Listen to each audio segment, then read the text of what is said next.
welcome to First and 15, the only podcast that's trying to get you paid. I'm here with two-time FFPC champion, AB. I'm also here with our Dynasty guru, Dio the Machine. Guys, this is a special episode this week. This is our one and only draft episode. We get a chance to watch the champ do it live. At least it's live for us. Listen, I hope you guys really enjoy this because we get a chance to see what his mind thinks like, and we actually go inside the war room. So this is our draft episode. All right, we're about to log in. We literally do not know our draft slot. And the draft just started, yeah, so FFPC calling me look, right they now. calling him right now. Like, where you at? Yeah, I'm logging in right now. Promise. Live Sorry and in about that. effect. All right. So we are in. We got the first pick. The first pick, of course. I told y'all it was gonna be the first pick. You gotta love it. All right. It was gonna be the first pick. So. All right. So not much debate there. Wait. If you guys are okay, What do you? okay. We got? No, I'm playing. C-Mac, easy. Yeah. C-Mac. C-Mac is the consensus number one.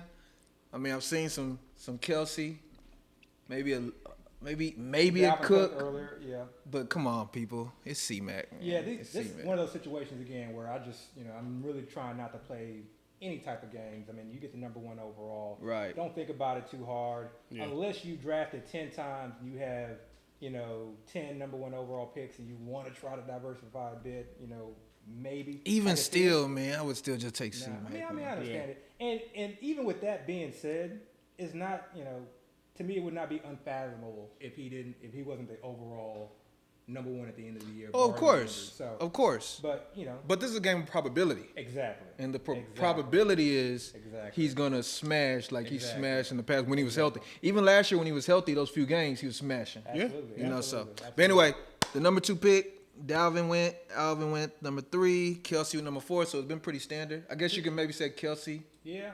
It's a little I think, bit. if you're in the 4th spot and Kelsey falls there, that's always nice. And then with the 5th pick, Derrick Henry goes. So I want to talk about drafting at the ends. Obviously you end up with that number 1 pick. It's great. It's a great and easy start, and then you basically just kind of take whatever comes with you. But there's always the question of how do you build around that? And early in the draft season, we were kind of to some degree joking about the CMC trap. When you have CMC on your team, it's never really a trap, obviously. But the common bill was to go CMC and then like 3 or 4 straight Receivers. wide receivers. And again, we talked about how that's not at all a bad bill, but you can try and be creative. Definitely, there's some variations in the wide receivers that go in that at that range. Especially early on. I think I have a CMC, DeAndre Hopkins, and Calvin Ridley build.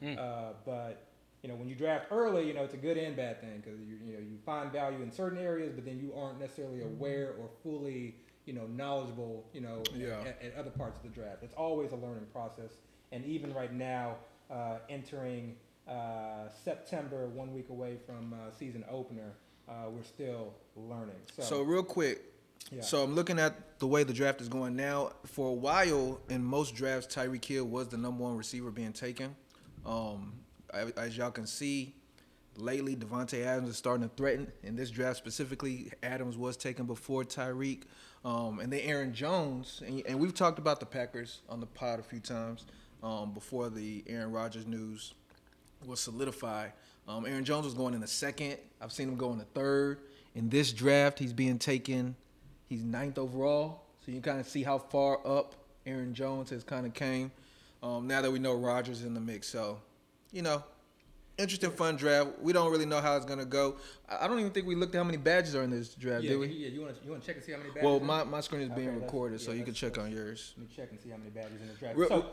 Going back to Aaron Jones real quick. We talked about it earlier, where he was kind of in the mid-second, late second to start off most drafts early on, back in June, and then even certain parts of July, and we weren't necessarily, on him.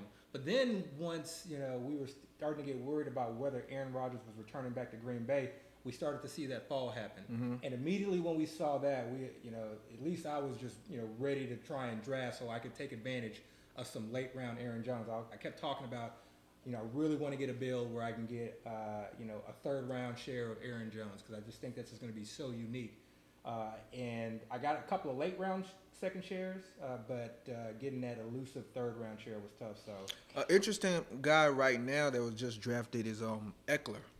Eckler's been like, I think we talked about him on the pod at one point, how he's kind of been the hot button type guy. I think he's this year's Miles Sanders from last year, where we've seen him go as high as the third pick, maybe even the second in one draft.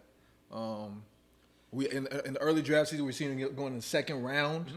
Now, he's kind of all over the place. I think he's the one that has maybe the widest range of spots. Maybe it's Mixon, because I haven't seen Mixon go in the first in a I have while. not seen that. That is So, wild. And, Yeah, we I was kinda about to just bring ignored up. that, I was you about know? to bring that up. Yeah. We kind of ignored that. So we went. Aaron Jones went at 9. Austin Eckler went at 10, and then out of the 11th spot, I've not seen Joe Mixon go this high. Somebody likes Bengals. Yeah.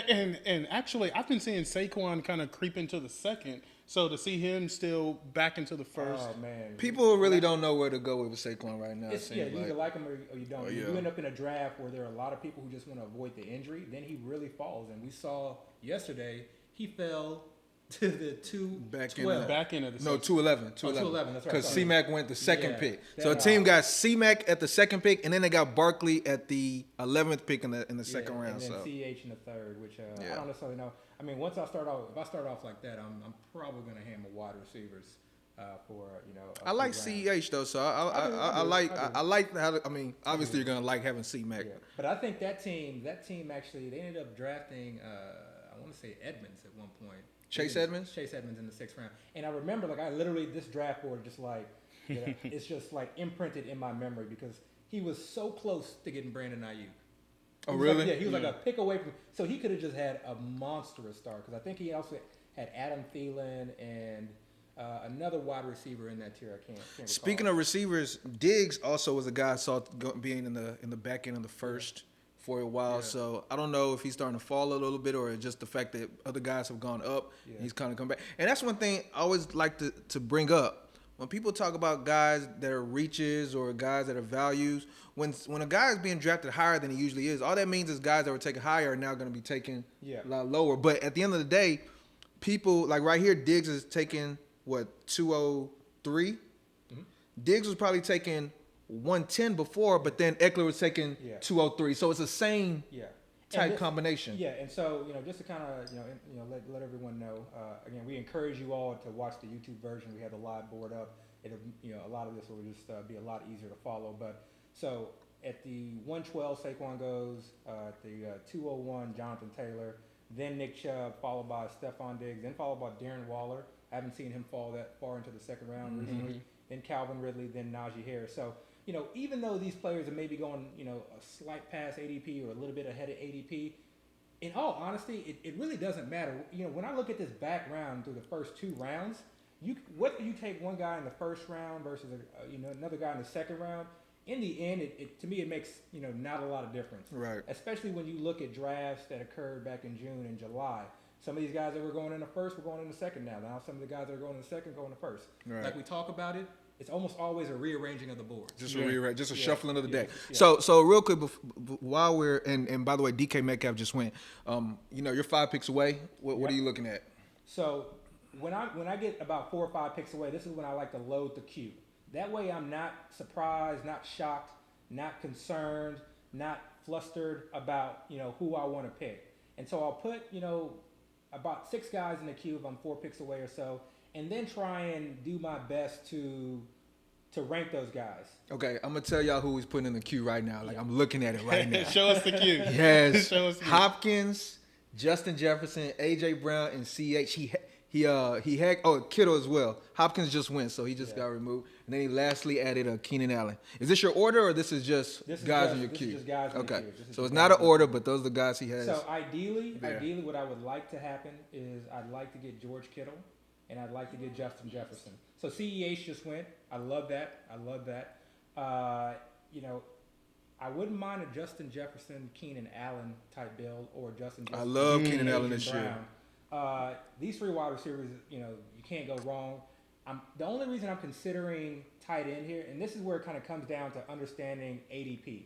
I know based on the current ADP from this one spot.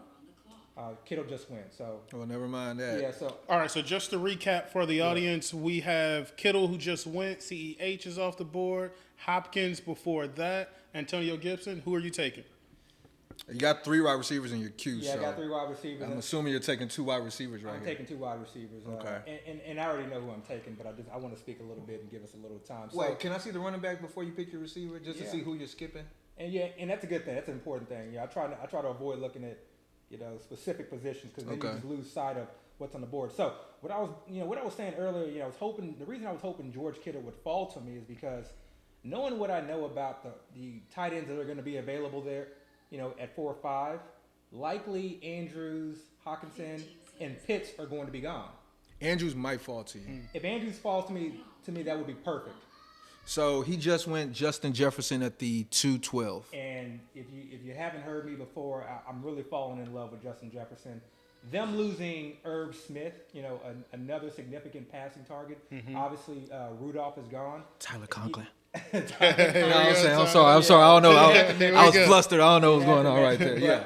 I was already on Justin Jefferson. I love him in the same tier as the Metcalf, etc. 30 seconds. He's an ascending wide receiver, and someone definitely I want to have a good amount of shares on. So this next pick wasn't honestly too hard for me. I went with AJ Brown. Yeah, I was gonna say.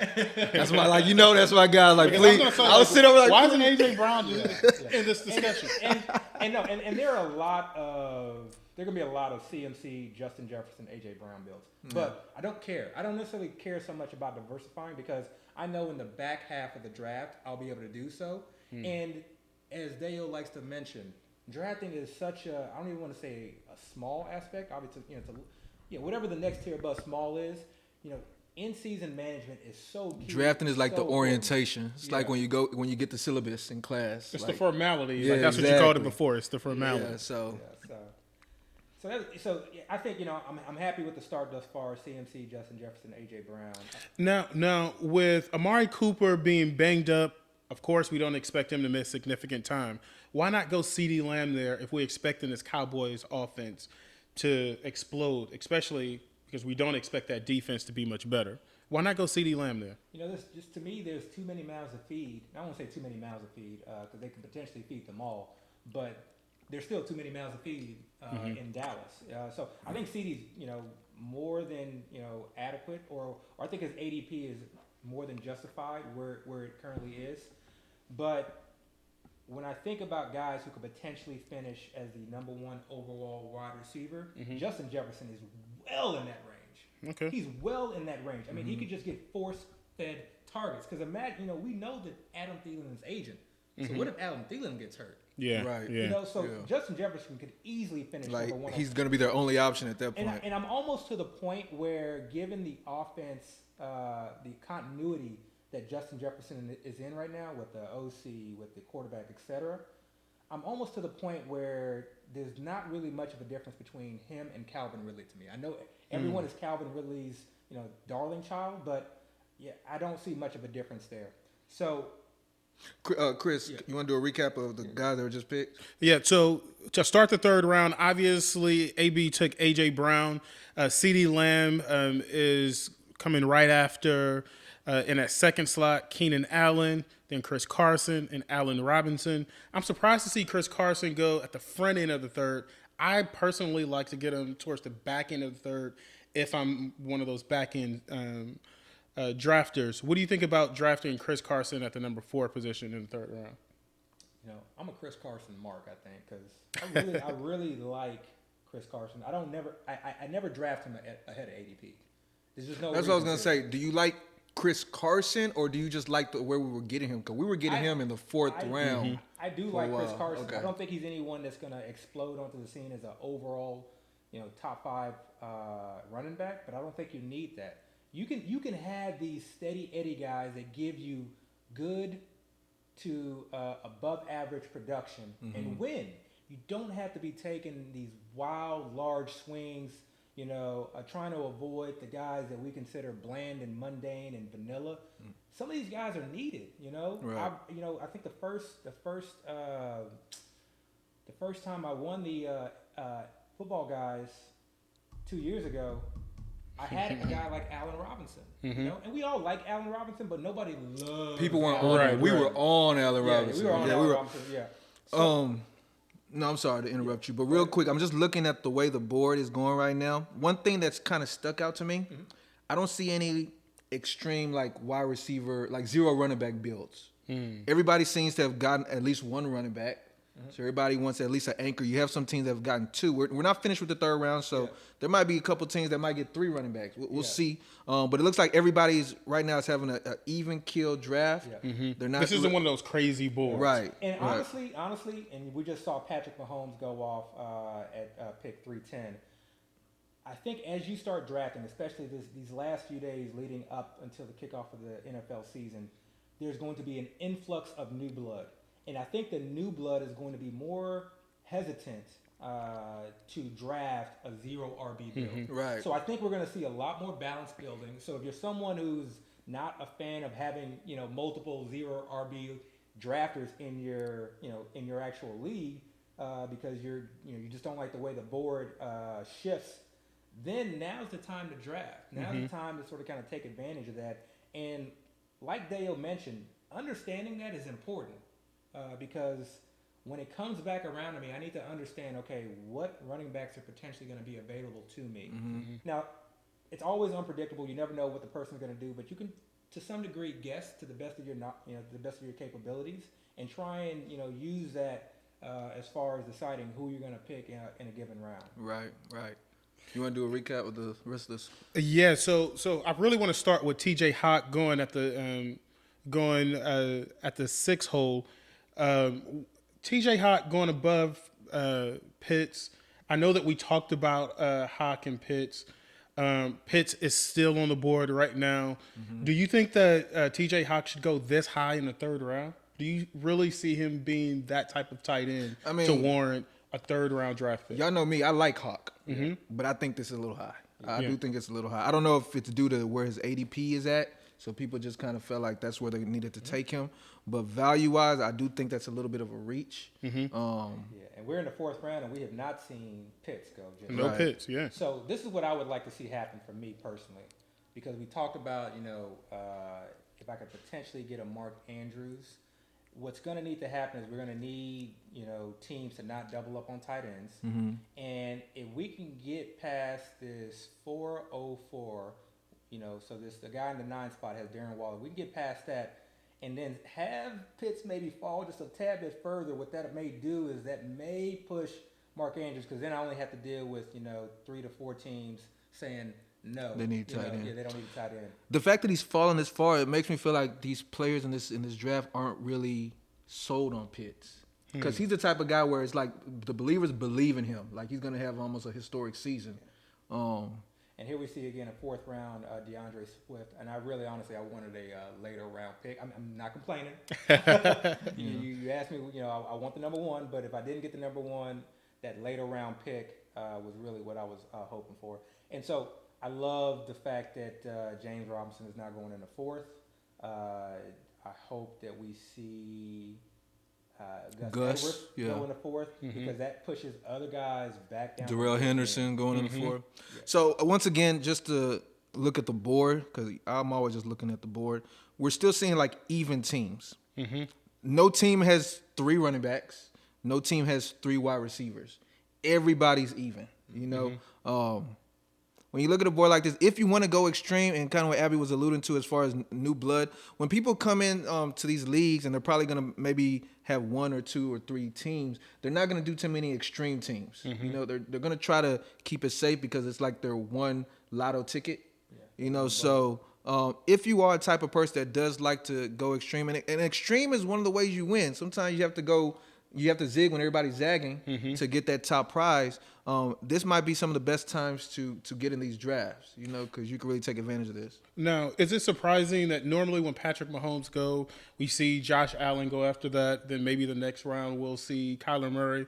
Are you guys surprised to not see another quarterback go within, the next 6 picks? Or would you expect Josh Allen to go sometime? Well, there he just went, actually. Yeah, okay, there we go. And again, to me, this is a room. Oh, yeah, so getting back to how many badges, let's see. I think there's 2 other badges. Yeah. So including myself, there are 3 other badges. 3 other So badges. 3 badges out of 12. 4. 4 out of 12, including myself. So I love seeing Josh Allen go there. I actually like seeing Chris Godwin. That's always a tough decision for me, a tough pick for me in the top 4 rounds. Getting someone like a Chris Godwin, understanding the weapons that they have in Tampa Bay. But Josh Allen would have been someone that I may have considered, just again where I would have wanted just to try and maybe take advantage of a room that may have guys who just haven't drafted as many teams, maybe potentially a bit inexperienced, maybe more comfortable with a balanced approach. Because then I feel a little bit more comfortable in terms of being able to build my team also in the later rounds. And so I may have taken a shot at Josh Allen there. So now we're looking here. So Pitch just went. So You're coming up in about 4 picks. yeah. So I'm thinking you're gonna target Andrews if he falls, and I don't want to jinx it, but You just did. he went. No, I'm just saying. But even if he doesn't, we got some guys here. We got plenty of guys here that we could potentially go. So. All right, so I'm gonna give y'all the insider scoop on the Q. So he's putting in Deontay. Deontay's in there. Miles Sanders is in there, and Andrews is in there. And we're coming up on the 412 for his pick. So now, I don't want to speak it into existence, but let's assume that that Andrews isn't there. If Andrews isn't there, then are you going Miles Sanders? Are you picking up your second running back, or are you going to go Deontay? he just added Ayuk, by the way. But go ahead. Yeah, so Miles Sanders is definitely someone that I think people love to hate. He's a very polarizing player because at points last year he was going well into the mid at points in the top end, top 3 or 4 of the first round. You're talking about from Miles 2020 Sanders, or 2019? Yeah, So yeah. 2020. I was seeing him go as high as like the second pick, Yeah. Oh, wow. second, third pick. So to see him now kind of fall to the 5th round is definitely kind of eye opening, and we see it fairly often. So, 4th round. Well, no, I mean I've seen him. I've fall seen him to in the. the I have a 5th round in pick. general. Yeah. One thing about Miles Sanders that we also want to take into consideration. Damn, Andrew just. Oh, went. damn. Interesting. Miles Sanders, a big knock I had against Miles Sanders was all the other options that the Eagles had in the running backfield, but they got rid of Jordan Howard. That's They, big. That's big. Yeah, They that got was Boston. big. They got rid of who's another. They had another little quick guy, I believe. But anyway, all they have now is Boston Scott and the rookie Gainwell. And if you look at it, Miles Sanders is actually the biggest back there. So if we were to call somebody the goal line back, I would think it would be Miles Sanders. That's crazy that Miles Sanders is a goal line back. Miles And Sanders speaking just about it, went. yeah, Miles Sanders is gone. But it's not a terrible thing because right now what I can do with this team is just really, this is a true value-based draft right now. Where literally all I've done is, at least based off of my rankings, based off of my projections, I've taken the best players on the board that were available to me, and I'm going to continue going down that route. So with the next pick, this is a guy that I love. He's one of my highest on wide receivers, Deontay Johnson. Right. And we spoke about him on the pod last week. Yeah, so We spoke about him about the guy against the guy that I think you're about to draft next, maybe. So you might get both, or who you gonna go? I'm questioning now. So now, we gotta get to the point where I'm trying to decide on my build. Right. Okay, and what I'm doing is going through this process of if I take a running back here, what does that mean? What's going to be available to me? When it comes back to me in about 23 to 24 picks. If I take a QB and I, really try and go for, grabbing one of these high upside guys, what's going to be available to me? And if I take a QB, will there be a QB that falls to me that I'm comfortable with and that I think may be able to either 20 equally seconds. perform or outperform somebody I'm willing to take now? So really right now it's all based off of a roster construction standpoint. And so what I'm going to do right now is take my boy. He was going to be hard for me. All that talking. All that talking, he's still. So who went Brandon Ayuk? When Brandon Ayuk. So real quick, go and recap Abby's team if you want. All right. So at this point, we got Christian McCaffrey, Justin Jefferson, A.J. Brown, Deontay Johnson, Brandon Ayuk. We only have one running back, and that's surprising to me because you like to build your teams around running backs and really stack running backs. Yeah, go ahead. Go ahead. No. Yeah. Explain So yourself. So when I say I like to stack running backs, I like to stack good elite running backs. Okay. So if I'm like drafting, and usually this occurs, with picks for me 2 through 5 and picks 9 through 12, meaning that towards the back end, we all know that I love Saquon, and so we're seeing Saquon routinely fall to the second. So I know if I end up with a pick 10 through 12, I'm going to pass on Saquon with the hope of getting that value in the second round. So that means in that first round, I'm looking at guys like Austin Eckler, Zeke if he falls to me. I am willing to even take Najee Harris up there. I'm not taking Joe Mixon in that round. Potentially I may consider Aaron Jones, but really not likely. Devontae Adams and Tyreek Hill are rarely fall into 10, 11, and 12 these days. If those guys are there, I'm definitely taking them over all of those running backs. But usually I'm going with one of those Austin Eckler, Zeke Elliott type builds, and then grabbing me another running back, either Saquon Barkley, Najee Harris, or Antonio Gibson. Dio, are you surprised to see? I want to go back up to the first round because we didn't talk about Aaron Jones now going in the first round. Yeah, I spoke on it a little bit. When we first started drafting, we didn't see him go nearly that high. Right. Considering that they just lost their left tackle, is it surprising to you that he's actually creeping up? Balahari, is that what his name is? Bakhtiari. Yeah. That is a good point. That's actually and that's one point. Another point is I do think they're probably going to utilize Dylan a fair amount more this season. That's the main reason why I'm not. Because if you remember last year, and this is what I love recalling what the field and what the sort of kind of group consensus thought was the year prior, because it changes year to year, and that's to some degree how I end up on certain value, because guys, people will really run with the narrative, and if you're going down the wrong route, if your GPS is off, then it can really hurt, how you value a certain player. It can really, put you off of a player that can really exceed. So with Aaron Jones last year, people were very concerned about A.J. Dillon. And that's why he was always going in the second round. Because he was a second round pick. A.J. Dillon was a second round pick in the draft, so they would think he was going to steal his job or steal his work at least. Yeah. So. And so this year, I have way more A.J. Dillon than I do Aaron Jones. Because I think, him going into the second year, and all it took was that one game last year. And I love where A.J. Dillon is going because to me, he has that league-winning upside ability. Remember, Aaron Jones almost misses multiple games every year. Okay? And the Packers play outdoors in Green Bay. Yeah. What do you think they're going to want to do when it's cold outside? Run the ball. They're going to want to give it to that big boy. And guess who's going to be back by that time? Their left tackle. Yeah, okay? yeah. So I really think that A.J. Dillon is someone who is just, to me, everyone is, on the sort of kind of Tony Pollard train, and I get that to some degree. Even though they did just sign Corey Clement, okay, he's looked good in the preseason. Don't just completely ignore that. But everyone's on the Tony Pollard train. I like waiting to get in that A.J. Dillon because you also get potential standalone value. Because it's not out of the realm of possibility that he just gets the majority of the goal line carries as well. Yeah. And now, what about Javonte Williams? 5th round, Javonte Williams goes in the second hole. He goes above Mike Davis, who's a starting running back. Javonte Williams is not even a starting running back on his team. Is Javonte going ridiculously high? Like, would you condone? I don't like it on this build.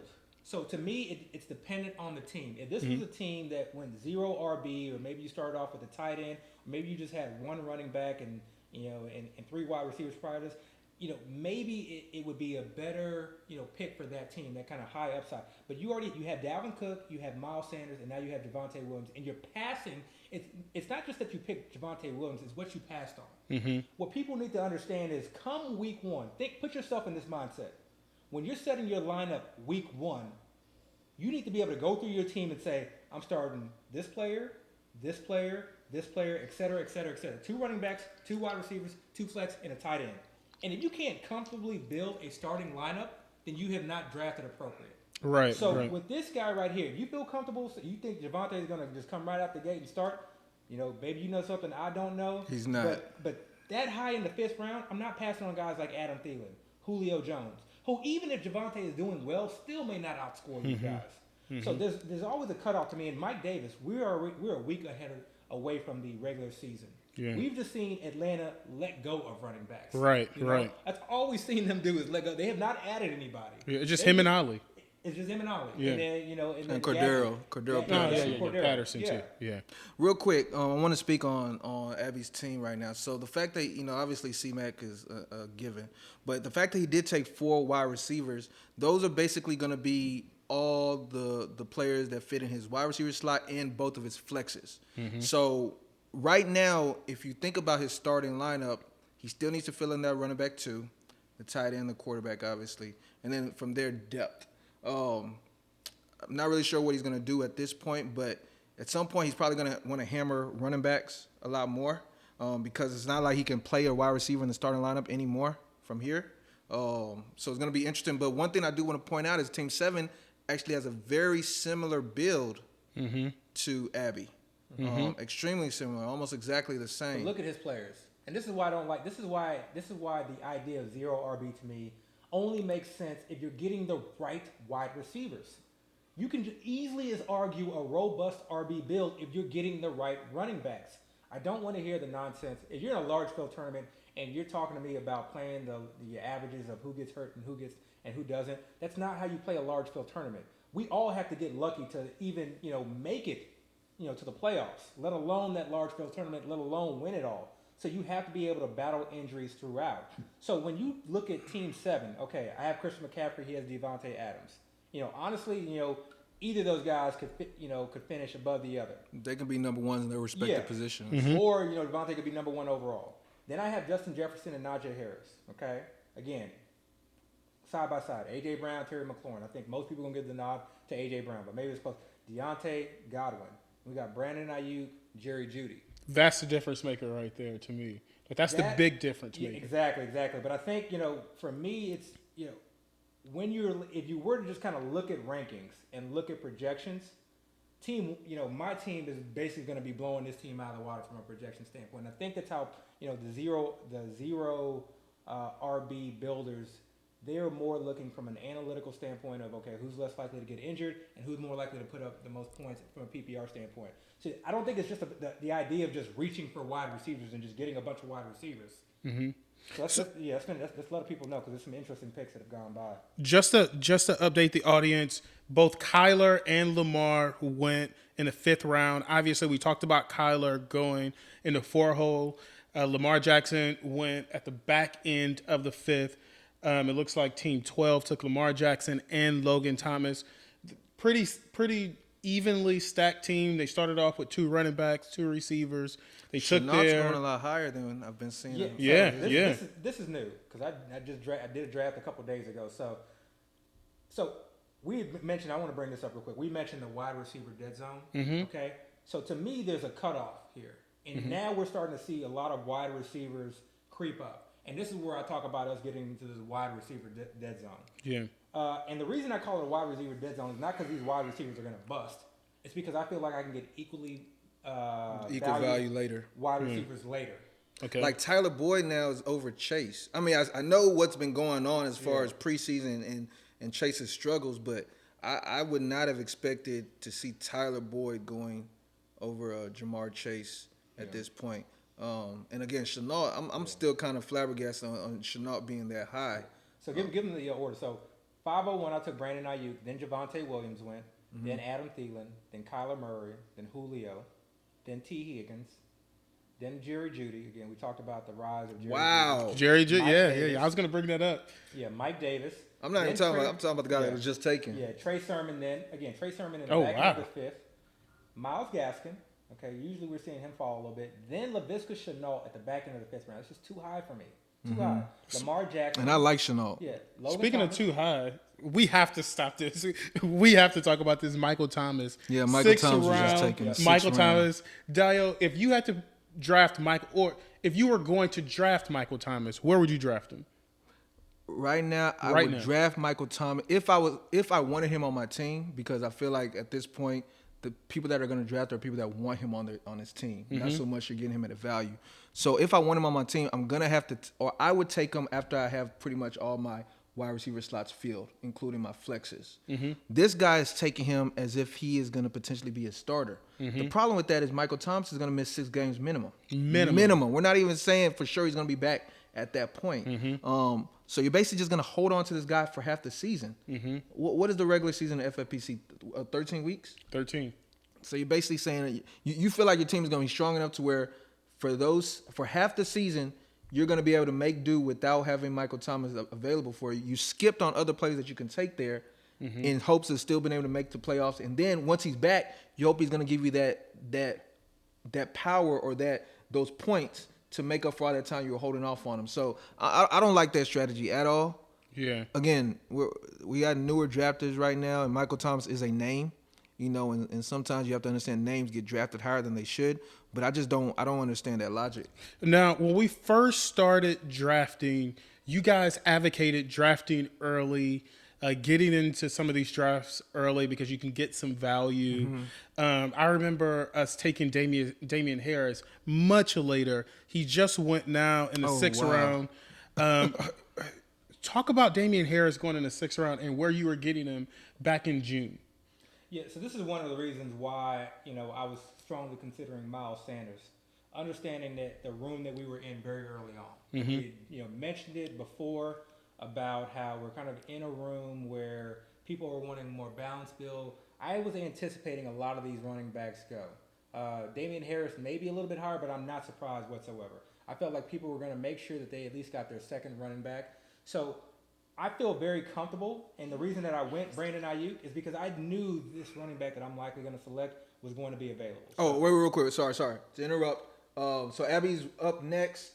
In his queue, he has Jamar Chase, Raheem Mostert, Russell Wilson, Devontae Smith, and Noah Fant. I don't know if that's his order. And Dak Prescott. And then he just added Dak Prescott. So I assume Mostert is probably going to be next. I know that.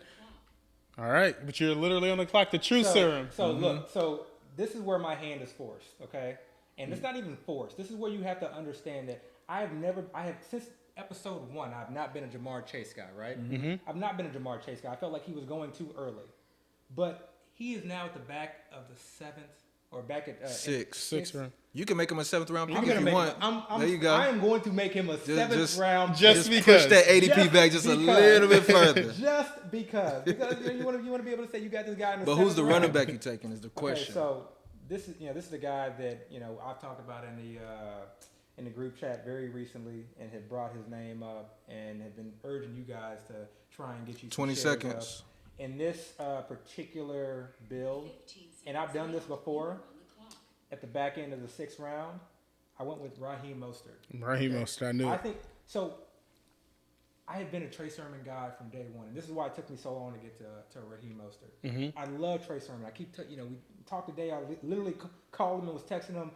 During the championship, the college championship playoff series, it was like, man, this is literally the best back I've seen in college football. I loved him, and so when he got signed and drafted by San Francisco, I fell in love. I was like, Match he's in the made in heaven. Match made in heaven. So that made me put blinders on, and then we know Raheem Mostert's injury history, etc. So I just felt the need, I felt this need to gravitate towards Trey Sermon and try and get as many shares as possible. And he was going in the 6th round, 7th round at times, so I was getting those shares.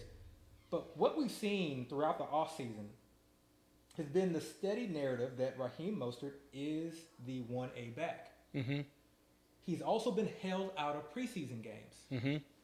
And when Raheem Mostert is healthy, he is electric. People don't realize One of the how fastest fast, guys in the NFL. Literally one of the fastest guys in the NFL. So imagine, just picture this, okay? Even if it's Garoppolo, but picture Trey Lance back there. Oh, wow. Yeah. This offensive line, Kyle Shanahan scheme, players in motion. Yeah. He's running through wide open. Jalen Hurd getting like, no, I'm playing. But he's in the perfect system. And the reason that Raheem Mostert scores these ridiculously long touchdowns. Because you can't load the box against that San Francisco team either. Shanahan creates these wide open lanes, and he's the perfect cutback. Perfect guy for this, outside zone scheme. So while he's healthy, and again, we don't know how long he's going to hold up, but while he's healthy, I love him. I love pairing him with the Christian McCaffrey to start the year off because I know that week 1 against the Detroit Lions and this easy run schedule throughout the year, as long as he's healthy, I get to play him. I want as many 49ers as I can have. And real quick, just to piggyback off the Mostert discussion, When we were higher, because we were higher on Mostert. I think the field was a lot higher on I'm sorry, not Mostert, Sermon. I think the field was also a lot higher on Sermon than they are now. I think people are starting to recognize Mostert's potential now. We were getting Sermon in the 6th, maybe the early 7th. With all that being the case, he went in the 5th round in this draft, which surprises me. Yeah. You know, he's went even higher than what we were getting when we actually were on him. So that's a surprise. But just to recap, round 6, 601 Logan Thomas, then Boyd, Chase Edmonds, Michael Thomas again. We said at the 604, Darrell Henderson or Darrell Henderson, Gus Edwards, Damian Harris went at the 607, Chase Claypool, Robbie Anderson, Odell went at 610, Kareem Hunt, and again Abby went Mostert. All right, and in the 7th round, we got Jamar Chase, Dak Prescott, Devontae Smith, Curtis Smith, and then also Noah Fant. Curtis Samuel. Respect Curtis Samuel. Respect my I guy. forgot. Your man Curtis Respect Samuel, my who's guy. I gone know. way too Respect. high in the 7th round. Right, yeah, That's that way is too way too high. Honestly, a lot of these guys I'm looking at in this draft, like, what's going on right Honestly, I drafted Curtis Samuel, a couple days ago, and I think I drafted him in the 9th round. And then I was like, God, I drafted Curtis way too high. in the 9th. Way too high in the 9th. But that's because you kept him on my mind. Because, Dio, you were on Curtis Samuel a while ago, back when we had the segment about is T-Mac and T-Mac really a receiver? And I still feel that way. And we can allude to this or talk about this later. But one thing about injuries, it makes people, number one, forget guys and lower their values. You know, oh wow. You look at like Elijah Moore. Elijah Moore's been hurt most of his preseason. Nobody's really seen him. I bet his ADP's kind of dipped a little bit. You know who's still on the board? And honestly, if it wasn't Jamar Chase, because just knowing that it's rare that you get a 7th round Jamar Chase, I think Kenny Golladay is still available. In a vacuum, I'm going Kenny Golladay 7 times out of 10 over Jamar Chase. Okay, number one, I don't care what his prospects are. I don't care what he's graded out as.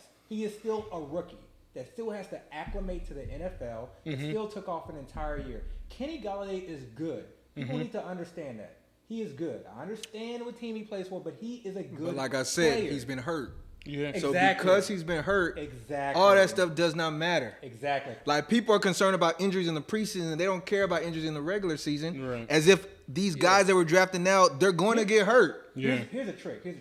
When players have these sort of kind of nagging injuries or out of practice, etc., if they happen very early in the offseason, follow that team's beat writers, follow that team specifically, and just follow the practice reports. If you hear that they're working on the side, and you don't hear the word setback, then just know that player is likely going to be ready. Abby, for I the might season. jinx you here, but I think you're going to be able to get your boy Goddard. Why would you say we literally got a whole round? I know. I'm literally just Hail Mary, just throwing that out there. But I think you might be able to get your boy Goddard. Goddard. I'm still on guard. Yeah, I know. That's why I'm just looking at the way the board is kind of playing out. Yeah. Antonio Brown has gone higher now, huh? Yeah. We were getting him in the 8th for a long time. Yeah. I'm surprised to see Kenny Golladay still on the board. Wait, Leonard Fournette was just taken? I was about to say Leonard Fournette Why? was just taken. It's drafting season.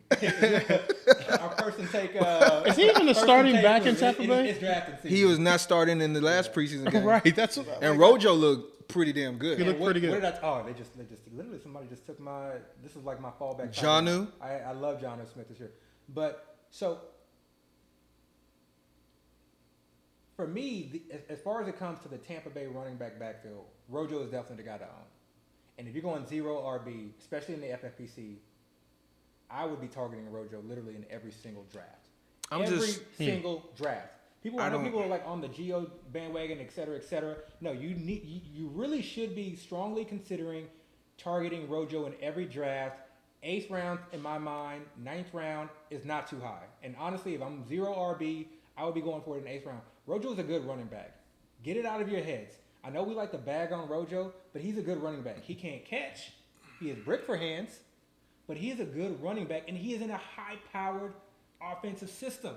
Yeah. That's going to score a lot of points. That's what people don't realize. This seemed like the tight end round of the draft. Noah Fant, went then Tyler Higbee, Ryan Tunyon, Jonnu Smith. Look, 4 tight ends going. If you had to choose right now, who's going to be your tight end that's still on the board?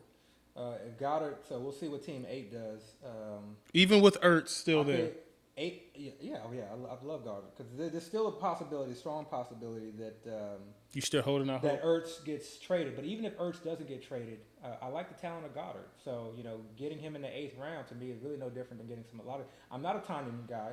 I really have not been on Aaron Rodgers or the Green Bay in general. I think they're uppriced. You have to assume that there's going to be TD regression. I don't always buy regression. I like to look at the specific situation. But this is a situation where I just can't see a scenario where there isn't TD regression. I'd be surprised if Team 7 lets Aaron Rodgers fall back anyways.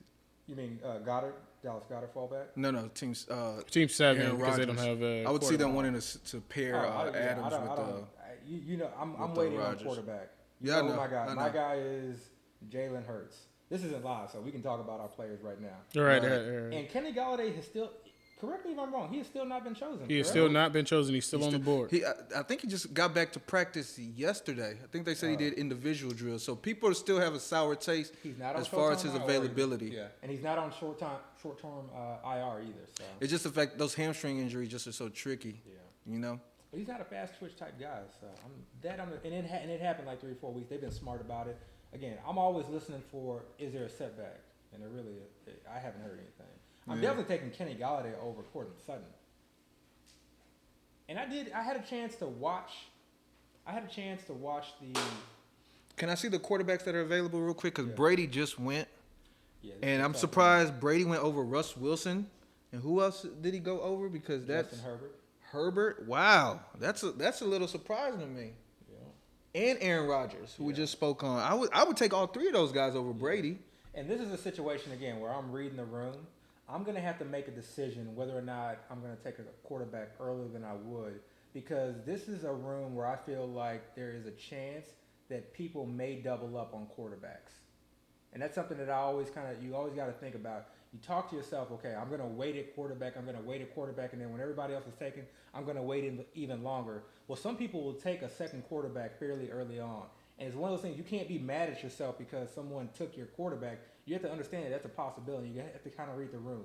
And us going through these picks and reading the room and talking about how many badges there are, again, I'm not going to be surprised if I find myself in a situation where team is on a second. Marquez Callaway. So we're still seeing in the 8th round available. So you think that's a good place for Callaway right there? Yeah, I think 8th round is perfect. I think 8th round is perfect. Honestly, if I'm the Michael Thomas owner, I would have taken Marquez Callaway right there. And it's good because the place that they took him, they're not taking him as a potential starter in their lineup. Yeah. He could eventually fill a hole, but they have the rest of their positions filled up, other than tight end, of course. And Team 7, I like what Team 7 did in terms of taking A.J. Dillon here. Don't play games, You understand that you have 2 running backs, not necessarily 0 RB, but if you believe in a guy, you don't necessarily wait and hope that he's going to fall back to you. So I think I like that pick. So Wait, Tom Brady is in the 8th? We just spoke on that. Yeah. No. What the hell is going on? We just spoke on Jalen Waddle in the 8th. Yeah. So some guys are market movers. Okay. Okay. Aaron Rodgers. Okay. Okay. So now I'm 4 picks away. So again, just tell you, Goddard's gonna fall to you, man. A little word of advice: you go back to your queue. You load up your queue. You talk about, you have a good sense of who you want in this queue. That way you're nice and ready. Do you think Corey Davis being bumped up to the 8th round because he wasn't going in the 8th before has to do with having a good preseason? That's 100% the reason why. Yeah, 1,000% the reason why. Because Elijah Moore was being taken over Corey Davis, and Elijah Moore, I don't think he's going to be taken for the next couple rounds. Yeah. And again, it goes back to he missed all the preseason while Corey Davis was shining. So people have. And he was playing against a bunch of backups. Yeah. And if you actually go and look at go look, and I'm not saying that he can't be good. Jarvis Landry just went. That's a guy that I would never draft. People always have recency bias with all of this stuff. So it's about what they see lately, which is why I try to avoid watching these preseason games because I feel like it swings my value so much if I watch them. Well, I feel like if you actually watched that game and objectively looked at his catches, I mean, Yes, he made. Nobody's the catch. objectively looking at anything, Okay, man. well. They saw that boy going off. I was not that and impressed. they were going, but I'm telling you, on Twitter, everybody was like Corey Davis to the moon. I even think I put a tweet out talking about Corey Davis in the news, Stephon Diggs type stuff. Everybody, he was on that. Anyway, 3 picks away. Show me a Q again. So the Abby Q is Goddard at the top, Brandon Cooks, Goddard, DJ Shark. Oh, Ronald Jones. I'm surprised he hasn't been taken yet. And Sony Michelle. There's some value out there. Oh man, oh my goodness. Would you really take Brandon Cooks this high? No, he's just in the queue. Okay. I didn't know who was gonna take. Well, no, this high. Yeah, I would take him this high. Chris, go ahead and Yes, recap I the would round take him real this quick before Abby picks. All right, so let's recap round 8. We got Deebo Samuel. Let's stop there. What do you think about Deebo Samuel going this high? I know that we're high on the 49ers. Everybody's talking about them being a potential Super Bowl team. Do you like Deebo Samuel's going this high at 8 with Ayuk going in the 5th round? I think it's okay. Yeah, I think it's fine. Because, I mean, again, he's not being taken as a starter, and he is a starter for the 49ers. Right. And injuries happen, man. What if Ayuk gets hurt? Yeah. And Kittle gets hurt? Then you got a And major player there. I like Ayuk because I literally can see him being the legit number 1 in that offense and having a top 12 wide receiver. That is not hard for me to visualize. Oh, wow. So before he picks, recap the round real quick. All right, so we got Deebo Samuel, Tom Brady, Corey Davis, Russell Wilson, Marquez Callaway, A.J. Dillon, Jalen Waddle, Aaron Rodgers, Jarvis Landry, Justin Herbert, and, of course, 1 pick away from us, Dallas Goedert. The snipe. The snipe. The official snipe. He really sniped me. And this is tough because once we used to have a lot of tight ends to choose from. Okay? Irv Smith is injured. Evan Ingram is injured. Okay? Troutman, who was our boy. So I'm not going after Gesicki. So Everett's still out there, though. yeah. But I don't know if I'm this as high on early. Everett as more. Not this early. So this isn't a hard decision for me right here because I don't know how many people have gotten. Abby now has 6 tight ends on. 6 wide receivers on his roster. Mr. I love drafting running I'm backs. gonna make sure he drafts no more wide receivers in this draft Please don't. because he really can't even play any more wide receivers. Now, Honestly, but at this point, so this is the thing. And remember, I'm putting myself in season. In season, we look at cornerback matchups. We look at game scripts. We look at how players are doing. And then we also have to account for injuries. So for me, I don't mind having depth when it's good depth. Yeah. When it's depth that could really pay off. So I don't mind this build to start off. Now we got to decide, okay, where do I want to go? Ronald Jones or Sony Michelle? To me, this is not a hard choice. 15 seconds left. Given this is the FFPC, and I can retroactively start my guys, and he's going to be playing against the Dallas Cowboys, I'm going to go with Ronald Jones. I wouldn't even be surprised, honestly, if Sony Michelle fell back to you anyways. Exactly, and that was the other reason why I waited. The Goddard, this guy taking Goddard kind of hurt, but I took Kenny Galladay from him. The guy that took Goddard doesn't even have their second wide receiver yet. I just noticed that. I feel like he did that out of spite. He only has, I think he did too. Ghost? He only has CeeDee Lamb. I'm calling him out on Yeah. No. Who is this? Who's Ghost? Who's good? So just to tell you about Ghost. He's got a bad. now, He got a bad. So I he's probably defensive draft. He's like, look, you're not about to win this. I kind of feel bad for because we got first and 50s our team name. I kind of feel bad for putting his name out there. So his name isn't Ghost. It's Don't say his it's name. Baxter. Okay, so Baxter at the 2 hole ended up taking Dalvin Cook, George Kittle, CeeDee Lamb as the wide receiver. Then they took Miles, Javonte, Kareem Hunt, Dak, Goddard, and Gordon. So he has 2 tight ends, 5 running backs. With the 2 tight ends, if he decides to play 2 of them in the starting lineup, he can only start 3 running backs. If he decides to play 4 running backs in the starting lineup, he can only play 1 tight end. So these guys he's taken, one of them are going to have to be on the bench, and he still has a starter position to fill. Which is why I'm a little bit like, I don't know if I'm interested in that build. But again, it could be a snipe situation where they don't want Abby to do his thing, or he might think like it's value. Because honestly, I like Melvin Gordon in the 9th round. That's what I was going to say. Let's talk about Melvin do Gordon like it. for a second. Melvin Gordon is a starting running back who's not being treated as such. Who's looked good in practice, and I think he looked good. I didn't really see too much, but I mean, I honestly do not like taking Javante and Melvin Gordon on the same team. Oh, I didn't even notice that. that's I right. didn't notice Again, that. this kind of goes down to Yeah, like Dale. So again, that's that hedge stuff. That's the hedge I'm not stuff. a fan of that. I don't care. It's one thing if you get both guys late. That I don't mind. Mm-hmm. But when you spend a 5th round pick again, someone who's supposed to be in your starting lineup, and then you in the 9th round before you fill out your starting lineup, take another player at that same position on the same team. Yeah. To me, that's hurting you. And then the Goddard pick, again, part of this is me being a little salty, okay? But honestly, it does not make sense for this build. It doesn't make sense. Because now you're expecting Goddard to play the flex for you.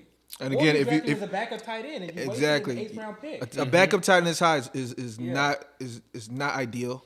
And then if you are picking him to be a starter, that means you're going to sit Hunt or one of your Bronco running backs or Miles or Dalvin, and I don't think that's really ideal. We're on a little bit of a running back run, aren't we? We are. So we got Rojo, which is our pick at the 1 hole. Then we got Melvin Gordon, Michael Carter, Naheem Hines in the 9th round. That's a little surprising. Man, James Conner, and then Jamal Williams, who I think we're all high on Jamal Williams. Yeah. Can I see the options still available? Because I feel like there's some players that are probably falling. Can I see the whole? Oh, that is the whole one. So you got Brandon Cooks, Gallup, Mike Williams. Remember Mike Williams? So yeah, that's another player who was injured. That's my guy. That's my guy. When you think about this too, when you're drafting, when you see some of these guys that were going like 3 or 4 rounds earlier and being drafted as potential starters in a flex, and you see them really fall to we're getting close to the double-digit rounds. These are going to be guys that are on your bench. Take the shot. If we saw this guy draft, Michael Thomas in the 6th round, who may not play 6 or 7 games. Mike Williams is likely going to be out there to start the year. Brandon. And don't forget, he's supposedly going to be in the Michael Thomas role for that Chargers offense. Right, but that's supposedly what they're saying. So, what I was going to say was Tony Pollard, I'm surprised, is actually still. Because Tony Pollard is typically considered one of the high-end handcuffs. Yeah. I mean, I'm not a big handcuff guy, but if I was about to draft soon on this board, I would strongly be taking a consideration in Pollard. Yeah. Especially the Zeke owner who is in the 6 hole. I probably would have went Pollard over Jamal Williams. And this is where I don't mind, especially when you're limited. This is where I don't mind saying, okay, I got that Cowboys backfield locked up. Yeah. I don't mind that with this build because you already have, for the most part, your starting lineup. You got a good tight end in T.J. Hawk. Mm-hmm. You got your 2 running backs in Zeke and Harris. I'm not a huge fan of Harris, especially in the 6, but still. And then you got plenty of wide receivers that can play, start for you in the wide receiver position and the flex. Mm-hmm. Taking Jamal Williams there may pay off. Again, we never know. May pay off, but this is one of those rare situations where we like to handcuff. Yeah. Yeah. So let me ask you this. Do you like Rojo or do you like Tony Pollard? Who would you take first? Well, I mean, it depends on my build. For your build, I would have went Rojo, which is why I didn't really argue with that pick at all. I'll make this argument, okay? We talk about guys like Tony Pollard and Zeke and Alexander Madison being, league winners. Guys that we want to have on our team in case X, Y, and Z happen. In my opinion, I really do think Rojo can be a league winner. He's a guy that can, in any given week can put up, 2 touchdowns. Yeah, he can. Can run for over 100 yards. I mean, we all know the knock with Rojo. Passes. That's the knock. He's not gonna That's catch the passes, only knock for me. But he's in a high-powered offense, and he's going in the 9th round. Yeah. You don't think that backfield is kind of... Yeah, that's the second knock, the backfield. I think he's so much better of a runner than Leonard Fournette. There goes Sony. All right, Sony Michel is off the board. And then this is the other thing, too. This is another reason why I kind of have been getting on the Rojo train. When you look at his, that 3-week, run of games, the Saints, again, I'm not worried that the Saints are going to be really kind of keeping up with Tampa Bay. I just don't think, maybe, but not. Carolina Panthers. So again, we're looking at a situation where they're, again, positive game script likely. And then the New York Jets. If there are any games where you expect, okay, they get out to an early lead and they're just going to, hammer the ball, run, and preserve their guys, these are those games. Mm-hmm. These are Rojo games. So this is kind of why, thinking to myself, okay, Now that he's going at a very good price, I'm liking a little bit of Rojo action. All right, I'm gonna put this out there, and I mentioned it on the pod last week. Now everybody knows about him, which is like, of course. But don't forget about Tyson Williams, because if he's gonna be the running back 2 for the Ravens, then he has value. He's now an injury away, and they keep bringing his name up, and the Ravens have always been a team to use multiple backs. You know, so. I don't know what he's gonna do this season. He's looked good, and I think he's gonna get work. I don't know if I see Gus getting all the work. I'm not saying Gus isn't going to produce or score a lot of points or be a value, but I feel like there's room to share there, and Tyson would be the beneficiary because they have no other running backs there. And let's talk about beneficiary for a bit, because Michael Pittman just got off the board. It just came off the board. We know T.Y. Hilton is going to be out for a little bit. Is Michael Pittman a value in the 10th round? I like Paris Campbell, but I understand the Michael Pittman. I understand the Michael Pittman stuff. Yeah, I was not on Pittman in the 8th round, but I think 10th round, oh yeah, he's absolutely value. See, I think Pittman had a rapport with Phillip Rivers last year, and it seemed like Phillip Rivers had that rapport with him. But I don't know if I see Michael Pittman going forward. I like him, and I've been drafting him late. I haven't been drafting him in the 10th, but the way I see it is going to be one of those two guys.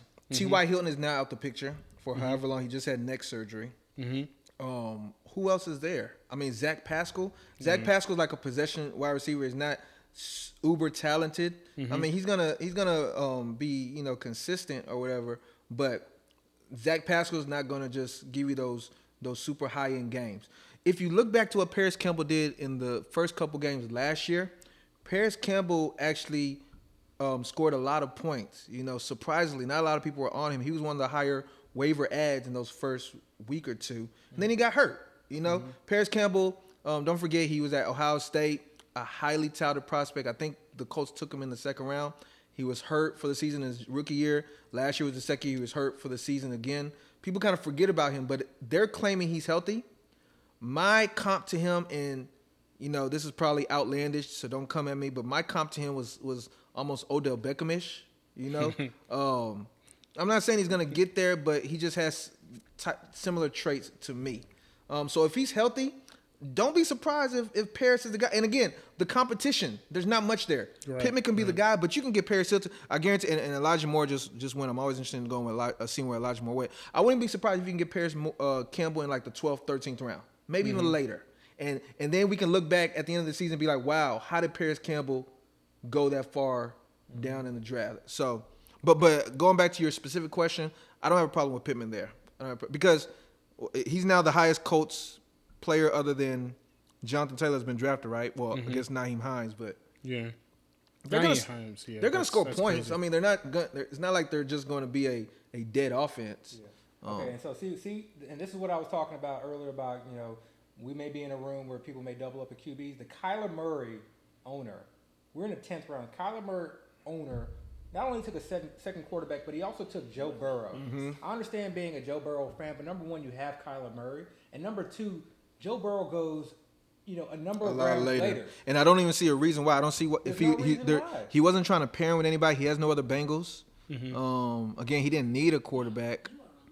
Maybe he just likes Joe Burrow, So, all right, so fans are on the clock now. Fans are gonna fan, So real quick, the Q, Abby's Q. So this Q right now are players that I'm going to be targeting throughout the draft. Okay. Not that I'm actively drafting. So real quick, before you pick, Jalen Hurts, Evan Ingram, Hollywood Brown, James White, Rashad Penny, Darrington Evans, Tony Jones, who I love, and Tyson Williams, who y'all know I love. I just spoke on him as well. What did our boy Carlos say on Evan Ingram?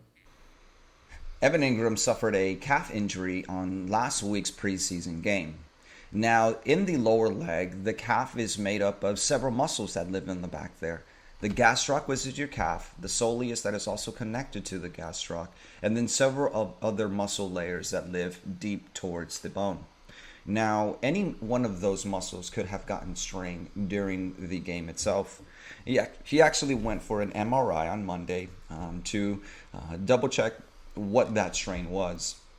The reports have not disclosed what that strain was, but he was able to walk off on his own power. So I don't suspect a grade 3 muscle strain, which would be a complete rupture. Grade 1 or grade 2 is going to be the 1-2 injuries that we're going to be monitoring.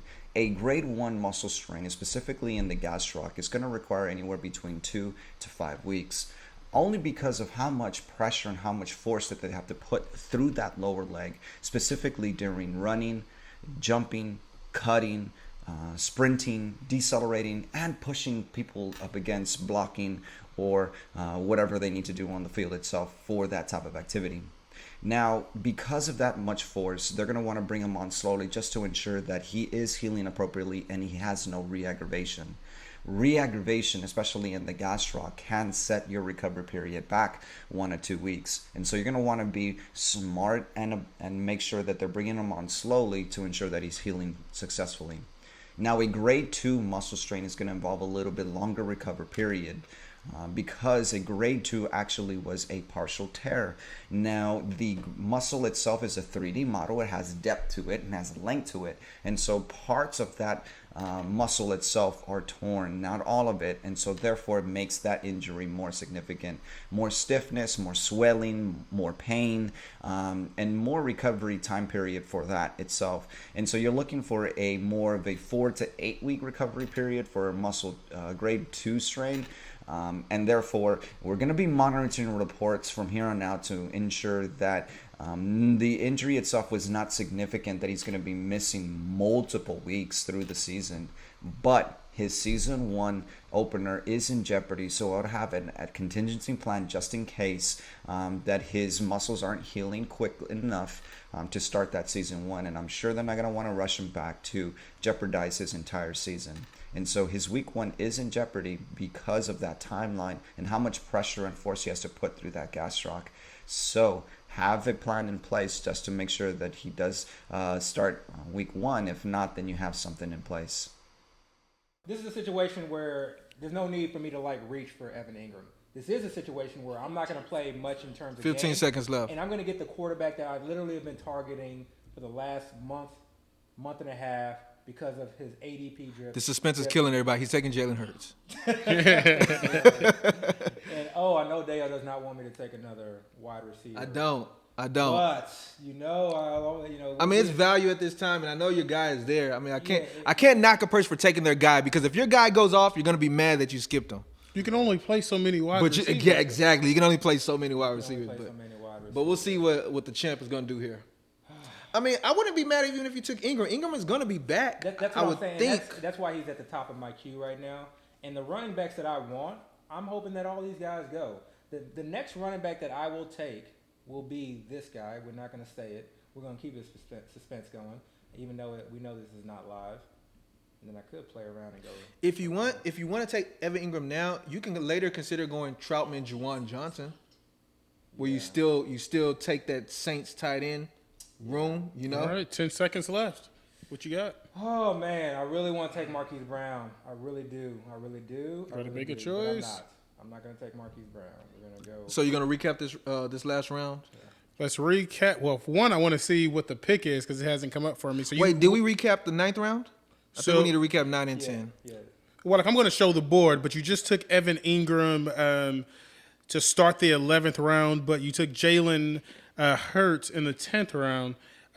Did you feel like if you took Jalen Hurts right there, he wouldn't have come back to you with the quarterbacks that are already taken off the board? Absolutely. Again, when I'm in a room and I'm concerned that it's maybe novice drafting or people who are drafting, I don't want to say they're not skilled because anybody can win, and people kind of draft based off of how they believe. And I don't want to tell anyone that they're wrong. We won't know until the end of the season, but. Just based on the feel of this room, I felt like this is a room that was probably going to start reaching at their second quarterback sooner rather than later. Once sort of kind of the common name guys go, that's when people start kind of getting a bit flustered and thinking to themselves, okay, well, I'm really not sure who I want, or I feel like I can get this guy so much later, or he's way overvalued. Let me just lock in my second quarterback because I like the name of that quarterback. You're better than me because if I had won twice in a row, I'd be walking around here telling people this is how you need to draft. Yeah, I'd be walking around here like a parent of valedictorian. Look, this is the thing. Every year is different. And I approach every year like it's this again. clean slate. It's a clean slate. And so what I'm trying to do is understand the landscape of this year. What's going on in the NFL? What's going on in the draft room? What do ADPs look like? And then I try to figure things out. You gotta enjoy being the king while you're the king. I mean, I enjoy trying to win more trophies. Right, but I don't care about. I really don't care about these guys.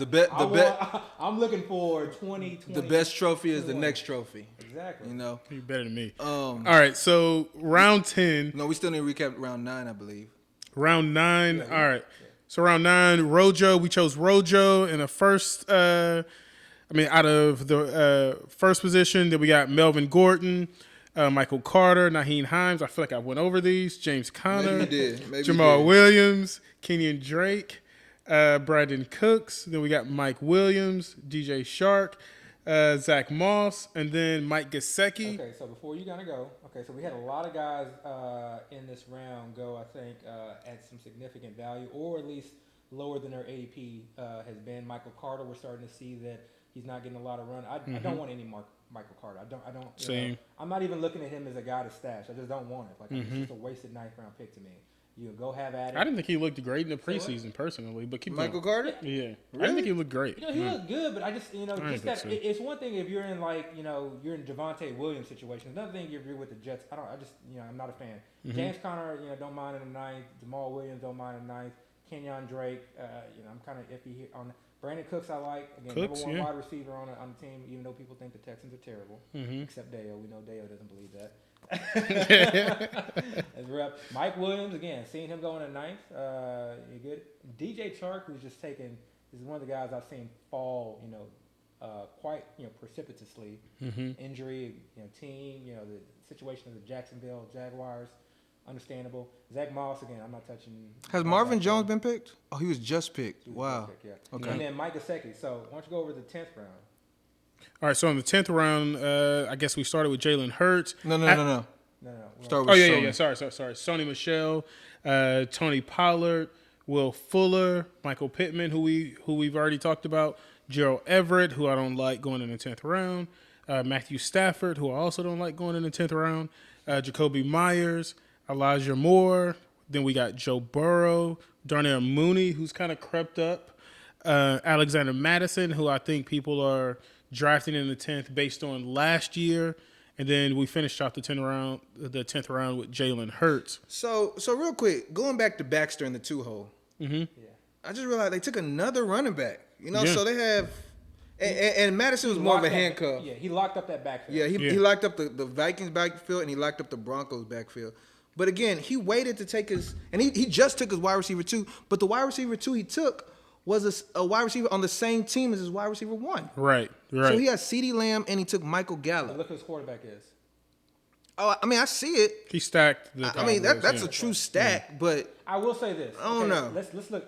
So you can tell yourself certain scenarios, and I can tell myself a scenario where this team is legit. Okay, for instance, you have Dalvin Cook. That's not a hard pick. George Kittle coming back at 211. CeeDee Lamb, everyone's on CeeDee Lamb. Miles Sanders falling to you, towards the back end of the 4th. Javonte Williams, okay, we can call it a reach, but he's not coming back to him. Maybe he just believes in Javonte Williams, or he believes in that backfield. Kareem Hunt is a pick where I, would not have gone. But if Nick Chubb gets hurt, okay, I mean, league winner, okay. Yeah. And then you got Dak Prescott, and everybody's kind of been depressed on Dak Prescott because of the questionable injury. Dallas Goedert, I'm high on Dak Scott. I can't be mad at him for taking Dallas Goedert when I would have taken Dallas Goedert with the very next pick. So, Right. And then you get Melvin Gordon, and if you're one of these guys who's just like, I like this backfield because I like their offensive line, I like their offensive philosophy when it comes to running. Same. I'm here on that. Yeah. So he's basically locking up backfields, and he has Miles Sanders in there. Okay, and then his second wide receiver is Michael Gallup, and if Maury Cooper is not healthy or gets injured, you can tell yourself stories as long as you can tell yourself a narrative, And again, this is I think a guy with the badge. Let me confirm again. The problem is you're playing. The problem is you're playing the what if game. Yeah, too many what ifs. Exactly. Way too many what ifs. So and I'm not mad at the picks. I'm mad at the construction. Yeah. That's what. And I'm not even mad. I just don't. It's not something I think is ideal. Yeah. You know. I do not. I mean, like the I feel like Washington he's had plenty of opportunities to really solidify that Yeah. wide receiver 2 spot. Yeah. And he could have got Gallup still, Yeah. but he could have in one of those running back slots really he didn't need Goddard. And again, he might have just strictly did that to snipe you, which I get, man. Don't let Abby win. But anyways, he might have did that to snipe you, but I think he could have got a wide receiver. He could have got Galladay there. He could have got he could have had Galladay. He could have had Mike and Williams, Gallup Cooks. He could have exactly. That's what I'm saying. So- he could have had both of them, to hurt my team. and that's why I think he might have did that for spite because he could have had I'm not mad at those same type of guys that y'all just spoke on, but maybe not picked one of the running backs or not pick Goddard.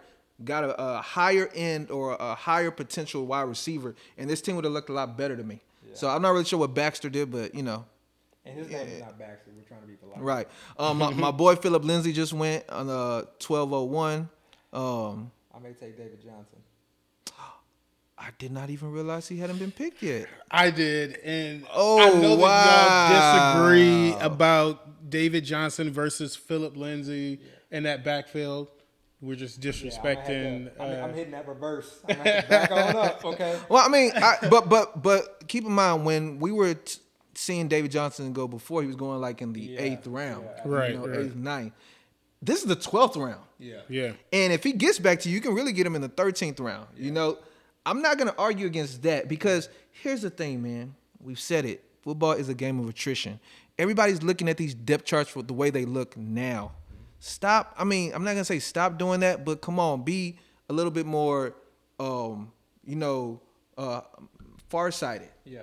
Know that guys are gonna get hurt, guys are gonna get replaced. Yeah.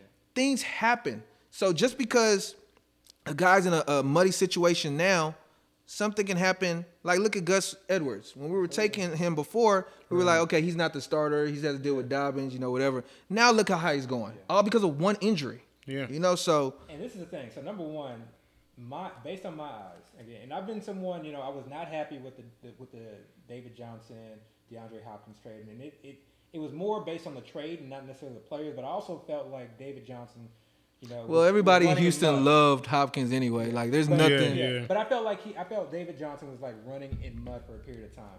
But based on like what I've seen over like the last year, to me that was more injury related. And I feel like David Johnson is the best running back for our particular offensive line. Watching the last 3 preseason games and knowing how Philip Lindsay runs, I don't think that this is a good system for him. So this is why I've sort of kind of transitioned back, especially now that we're giving David Johnson like in the 12th, 13th. People don't want that backfield whatsoever. yeah. And that's where the value's at when people We're do stuff we're like not even that. 6 months removed from him scoring 20 plus fantasy points in like 3 straight games. Right. We're not 6 months removed from that. Let me do People don't want to recognize that. Let me do a quick recap of the 11th round. So again, Abby took Evan Ingram at 11:01. Followed that by Gallup, we just spoke on with Baxter. Ramondre Stevenson went in the 3rd hole. Miko Hardeman, James White, Trey Lance, who actually is Team 6 only quarterback at the moment. Marvin Jones went in the 7th hole. Devin Singletary, who I like. J.D. McKissick went. Russell Gage, Henry Ruggs, and Hollywood Brown went at the 11-12. So remember what I talked about? Trying to again understand the room that you're in, and the reason that I went ahead and took Jalen Hurts in the 10th. So we already have a number of teams that have doubled up on quarterbacks. The Patrick Mahomes owner decided they wanted to take in the 12th round Ryan Tannehill. There's only one reason. Yes. There's only one reason why I could understand that, and that's for people that are concerned somebody might miss a game due to maybe some like a COVID situation or something like that. But honestly, I don't play fantasy like that. I'm not going to take a guy as high as Patrick Mahomes. Honestly, if I took Patrick Mahomes, I don't think I would take another quarterback at all. If I did take one, probably at the very end of the draft. But there's never going to be a situation where you're going to sit Patrick Mahomes and play Tannehill. Yeah. Ever. Like ever. I don't care if Mahomes is having a bad streak. You're still going to play Mahomes. Partly because David Johnson just went. Partly because you invested so much into that pick. There's Real only quick, one, real there's quick. only one guy that I want Do here. you want me to say your cue? Don't say it. Okay, I Don't won't say it. I won't I'm say so it. happy that all these other guys went ahead of him. Okay. Like I don't mind. I'm glad they took David Johnson. I'm glad they took Tevin Coleman. I'm glad they took Kenneth Gainwell. I'm fine with them taking Damian Williams. There's only one guy that I wanted to fall back to me. All right. I think this is a good time to take Tyson, to be honest with you. By the way, it's not Tyson.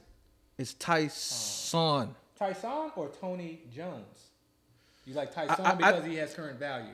Bam. Okay. I think But Tony can he Jones you can get catch? later. This is my word. Can Gus catch? I don't know. I think out of the two, and I don't even know if Tyson can catch. I think Tyson can catch better than Gus can, you know? And that's another reason why I like Tyson, because I feel like out of the two, he would be the receiving back. Yeah. Out of the two, you know? So this is where I'm Oh, going. they took your guy. Terrence, I'm not, I'm You come back on him a little bit? I'm not a Terrence Marshall guy. Okay. I'm more trying to understand, I want to I want to appreciate his effect on the other players there. Okay. The other wide receivers. Okay. So he's not a player that I want to draft, but he's a reason that I don't draft DJ Moore where he's going or So real quick, anything he's on doing. Abby's queue, he has Darrington Evans, Tony Jones, and Tyson Williams. Okay. And again, I only have one tight end who's not healthy. But this is a situation where I don't feel like I need to reach. I have plenty of guys later on in the back of my mind that I'm going to take. Like I said, those Saints tight ends are still So, there. Yeah, so you got to understand, this is where you want to be careful about saying, okay, this is where I'm switching from value-based drafting, or not that. Well, I guess I'm still value-based drafting, but well, I'm not drafting based off of needs. Towards the next round is where I'm going to really have to start considering that. By the way, another reason why I didn't say go Tony Jones here because Latavius hasn't been picked yet, and I still think people might see Latavius as over Tony Jones. Yeah. So Explain this Darrington Evans pick though. Like why Darrington Evans So here? this is and I think everyone else is on it for this reason, but no one has really just vocalized it. People don't want to put it out in the air, and I don't want. But I have not drafted a lot of Derrick Henry. Okay, I've been very hesitant to. Like most people, I'm worried about the workload. Right. Okay. Right. So if I'm not going to draft a lot of Derrick Henry, the only way he doesn't succeed really is if he gets hurt. Right. Okay, or if he misses games for whatever reason. So if he misses games, I've seen enough from Darrington Evans to realize that he can be a 3-down back. Not from a standpoint of getting the workload of Derrick Henry, but he can play on first down, second down, and he can catch the ball out of the backfield. Okay. Brian Hill's for the most part pretty much gone. Okay, no, I think he's on IR. Or he's hurt. on IR. Right, But and they cut one of the other guys too. it was Javion Hawkins that everybody loves. Yeah. Yeah. Yeah. It was a brief preview in that preseason game before he kind of pulled up limp. Sorry. It was a brief preview before he pulled up limp. But I saw what I needed to see from the standpoint of, okay, if Derrick Henry were to go down, this is a handcuff that I want. Okay. Okay, so again, potential league winner. Got you. So Abby, we're in the 13th round. We're in the late rounds. It's really not about ADP at this point. It's really just about the guys you want, how you want to finalize or finish up your roster construction. What are you thinking? You have 7 more picks. Okay, one of them has to at least be a defense. One of them has to be a kicker. Right. So in reality, you have 5 picks to play with. And I'm not even saying you can't double up on kicker or defense, which I don't think you will, but you have 5 picks to play with. How do you see how do you envision yourself using those 5 picks? I know one of them you want to get a tight end. So tight end at least going to knock out one of them, and maybe even 2 of them. I'm probably going to get 2 tight ends. So 2 tight ends. So your other 3 picks, do you have an idea yet, or just going to see how it falls? Likely there'll be a running back as well. Okay. And So then- 2 tight ends, 3 running backs. And then if I'm happy with what I've chosen, and I like the quarterbacks that are available to me, I may end up getting another quarterback. Okay. It So is COVID. 2 tight ends, 2 running backs, 1 quarterback. That's how you see it. Okay. And so this is kind of looking at the board in terms of what's gone off. Again, teams have just doubled up on quarterbacks. So you just got to understand that. So Trevor Lawrence, I don't mind taking him in the 13th round as a second quarterback. Usually when I'm drafting someone like Jalen Hurts, I'm usually always taking a second quarterback, but a high upside quarterback. So it's either like a Trevor Lawrence, ideally a Trey Lance if he's not too early. What or other Justin quarterbacks Fields. are on the board? The only other quarterback that I would consider taking likely at this time would be Tua. Tua? Yeah. Yeah. I like Tua. Yeah. So My hand may be forced, given kind of what's going on with the tight end position. You know, Juwan is a hot name, so I would not be surprised to see him. The only reason I suggested Juwan is because I want Juwan. yeah, you can take Troutman and Juwan and lock up that New Orleans tight end. For me, room. for me, when is this getting posted? Hopefully Thursday or Friday. For me, I'm honestly, I'm off Troutman. I'm 100% on Juwan. Okay. All right. Yeah, All right. 100%. And again, this is one of those like it's a speculation play. Get So you dropped think the first week. Juwan's gonna take Troutman's job? That's kind No. Oh. So I think that Juwan is the receiving tight end. I think he is playing the Jared Cook role. Gotcha. I think that they don't have a lot of tight ends available, and that one of the few tight ends that can really block, and they're going to be a running team, or at least be run based. One of the few tight ends that can block is Troutman. They also have Nick Veneto, who's hurt. He's hurt. But I think out of necessity, they need Troutman to block. Got you.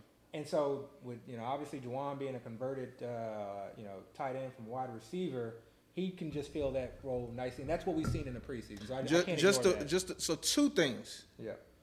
Just to put it out there, I did see a clip late night, just surfing the internet. I don't even know how I got to it. Surfing the internet. Yeah, huh? I think it was me trying to look at my dynasty waiver claims, but I saw a clip of Jameis Winston in the offseason working out as far as throwing passes to Troutman and Juwan.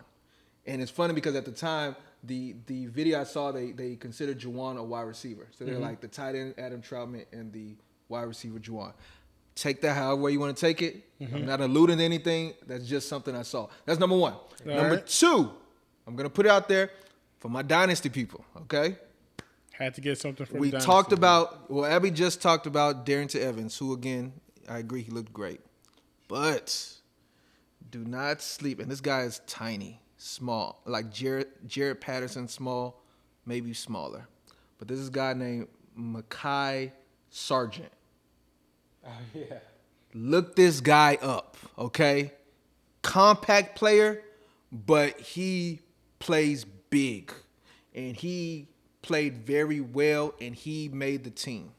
So Darrington Evans has had injury concerns in the past. He was hurt last year. Yeah. He was hurt. He's hurt now, or he was just recently hurt. I don't know if he's healthy now. Don't sleep on Sargent. I'm just putting it out there in the world. All right. Okay, so. All right. Anyway, look, what did I tell y'all? Latavius Murray was just taken. So people still look at Murray over Tony Jones. I wouldn't be surprised they double up, though. So you want to do a recap of the round? All right. So let's go with the 13th round. Wait, did we recap 12? We recap 12. Yeah. Okay. Yeah. So let's go. Tyson Williams, Devontae Parker, Trevor Lawrence is off the board. Hunter Henry.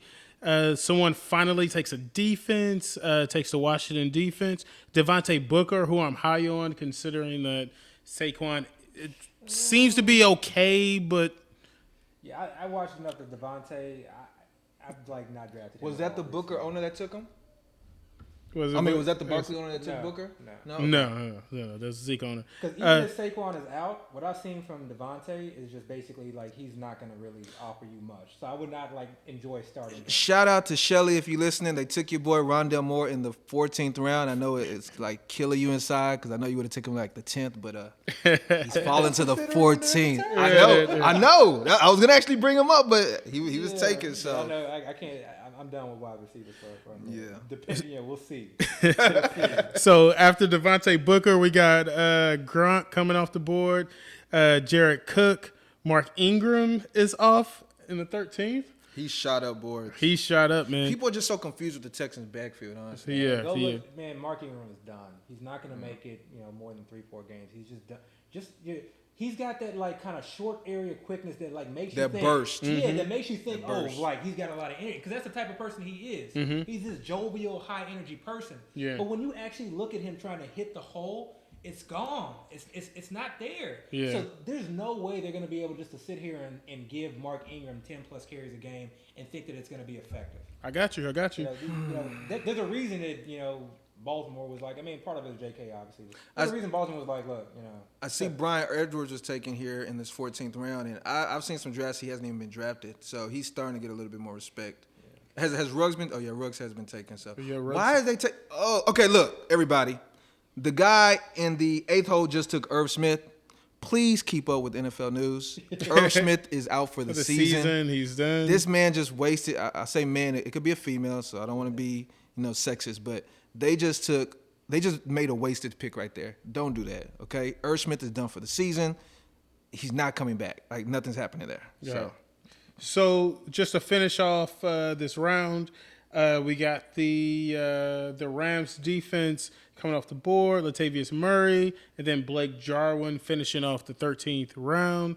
And then we start the 14th with Brian Edwards, Rondale Moore. Then we get our first kicker off the board, which is Justin Tucker. And then Chuba Hubbard. Somebody took Irv Smith, although he already had 2 tight ends. What about Conklin? And then Kobe. You consider him? This is why I literally have not been worried about tight end whatsoever. It literally just hit, and that's my guy. Like We got Dan Arnold. look, Tyler Conklin. If We you're got listening to Jawan this Johnson. show, I apologize. Like I should have been put it out there. We got Jawan. We got so many guys. That okay, I'm not okay. even And really, the one guy that I'm 100% going to take and even reach for here is a guy that I probably own. He's probably my highest owned player because you sold me on him, and then I started kind of thinking about the idea. Tight end whisper. O.J. Howard. Yeah. Yeah. So Yeah. there's a I few used to talk about him a lot, huh? Yeah, yeah. I ain't talked about him in a There's while. few reasons why I like O.J. Howard. Number one, he's running with the starters. Mm-hmm. Okay, that means they're going to be running at times 2 tight end sets. That 12 personnel. Or Gronk may be off the field because we don't expect Gronk to play 100%. Gronk has always been hurt, except for last year. We get into that. So especially in FFPC, I get a free preview. Mm-hmm. What if he scores 3 for 60 and a touchdown? That's what we talked about last week. Remember when I was telling y'all that first game of the season? That's next week, actually. You're going to see what happens with the Bucks and Cowboys players. If he does well, you put him in your lineup. Yeah. Sterling Shepard just went in the 14th. Oh, yeah. I know we talked about him in the group chat. Yeah. Dio, is Sterling Shepard in the 14th value or what do you He's think a about major value because Daniel Jones, that's one of Daniel Jones' favorite targets. Not right not at this though. Yeah, I mean, Not in the 14th. yeah, for me at this point, guys just go wherever they go. Okay. But Daniel Jones has a major rapport with him. He had a major rapport with him last year. Wow. All these other guys have been hurt, and he's About to see the next one. We talked about this. and he's looked good. He's looked good. So don't forget Sterling Shepard.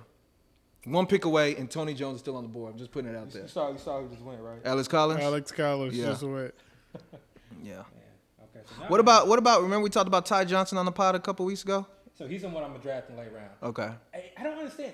He literally has started pretty much every Yeah, preseason game. he started. Yeah. And he plays significant. I don't know. People look. Like I was laughing at you that day, but he's actually been playing. He looks good. and he doesn't look bad. So. I think it's because I'm a Longhorn, and I saw him rip up. He played for Maryland, and this is when we thought we were just going to run over Maryland, and they somehow beat us. Of course, typical Longhorn fashion. All right, so you're on the clock. Dio, do you want to give us the Q list? Okay, real quick. The queue is very short at the moment. It's only Tony Jones and Tua I'm gonna Tagovailoa. Yeah, and I'm gonna add some players to this queue. So here again is where I have options. I think you just took Tua. Say what? Did you just take Tua? No, I'm not taking two. Why did Tua get off the queue? You took him off? I took him off the queue. Okay. Yeah. Tua's no longer on the queue. He's been replaced by Austin Hooper And Juwan Johnson. I forgot about Austin Hooper. There's a lot of tight ends still out there, man. Still a lot. I know. Like you can honestly wait if you want, but I don't know if you And I want to think do I that. am. But this is the thing. I don't want to wait on Juwan. Got you. I You know, feel you. because right now we're just playing for upside. you Right, know? right. And Hooper's kind of a safe 15 play. seconds. OJ doesn't get drafted in certain situations. So you're gonna double up on Saints right here. So he just took Tony Jones. All Like I right. told y'all, he was able to come back, which he did. And I think he said he's gonna take Juwan Johnson here as well. Juwan Johnson. All right. So just looking at the board right now, Dio, let's go back through. We are in the 15th. Yeah. Tell me where you would have done something different. Like, tell me For where. Abby's team? Yes, for Abby's team. Let me see. You personally, what would you have done different? Again, I wouldn't have went Galladay. I Okay. would have felt like all my wide receivers, those first 5 wide receivers, were so strong that I was going to always play 4, if not 3 of those guys all the time. Okay. But again, Galladay is kind of Abby's guy, so I get it. I'm an advocate of if you have your guy out there, regardless of the way your roster looks, get your guy because you don't want to see your guy going off on another person's team because you're like, by the way, and this is a tangent. Should take him in the 9th round. This is a tangent. I was on Darren Waller a couple years ago, right? Right. But that was a time where people were kind of like not sure about Waller. He was new to the Raiders. He came from the Ravens. He converted wide receiver to tight end. People were like, we don't know. But I heard so much good things about him at the end of the season as far as practice. So I knew he had this blow up potential. But I felt like other people didn't know. So I skipped him. I was like, okay, I can probably pick him off the waiver wire. Bruh. Somebody else took him, and they won the league. Smash with Waller. Yeah. And since that day, I was like, never again. Yeah. Like, I don't care. If I believe in a person, I'm taking that person if I have the opportunity. But yeah, I wouldn't have taken Galladay. Other than that Who pick, would you have taken in that pick, though? I probably would have just took another dart at a running back. AJ Dillon. If AJ Dillon fell to me, I probably still would have taken. Yeah, Honestly, I probably would just took a dart at. I like Melvin But who? Gordon. I like Melvin Gordon. You would have taken. Me Melvin too. Gordon? I like Melvin Gordon. I feel like he has some value. It might not be for the full season, but he's going to be useful for a certain amount of time. And again, I don't have a problem with Galladay at all. Again, it's just more about roster construction. I don't know when Abby's going to be able to play Galladay. Right. Because the only way, in my mind, he's going to be able to play Galladay if one of those 4 or 5 wide receivers just fail for him. And I don't see that happening. Yeah. You know, I feel like all of them are, A.J. Brown, come on, Justin Jefferson. I'm never going to sit those guys. Yeah. What about the Evan Ingram pick, though? Like, would you have taken Evan Ingram in the 11th? I would have, yeah. Okay, so you agree with that? Because at that point, I think it's more about value. If Evan Ingram wasn't hurt, He looked good. He looked good in that preseason game. Yeah. Like from a standpoint of just like being like healthy, and I know he's not healthy now, but he looked good. Yeah. I don't need him to be healthy all year. right. I don't need people think Again, you we need the keep players to be healthy all speaking year. that everybody's worrying about injuries Yeah. leading up to week 1. It is a 18-week season. Right. I don't need him And to be other healthy. people are going to get hurt. If you're scared about injuries, just don't play fantasy. Right. Like, right. literally, just don't play fantasy because people are going to get hurt. So, This is where roster construction comes into play. yeah.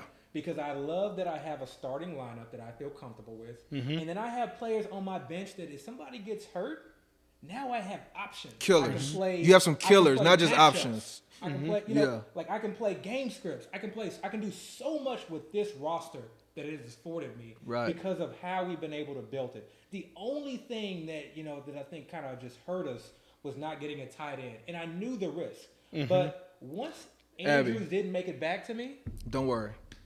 You have the tight end whisper here.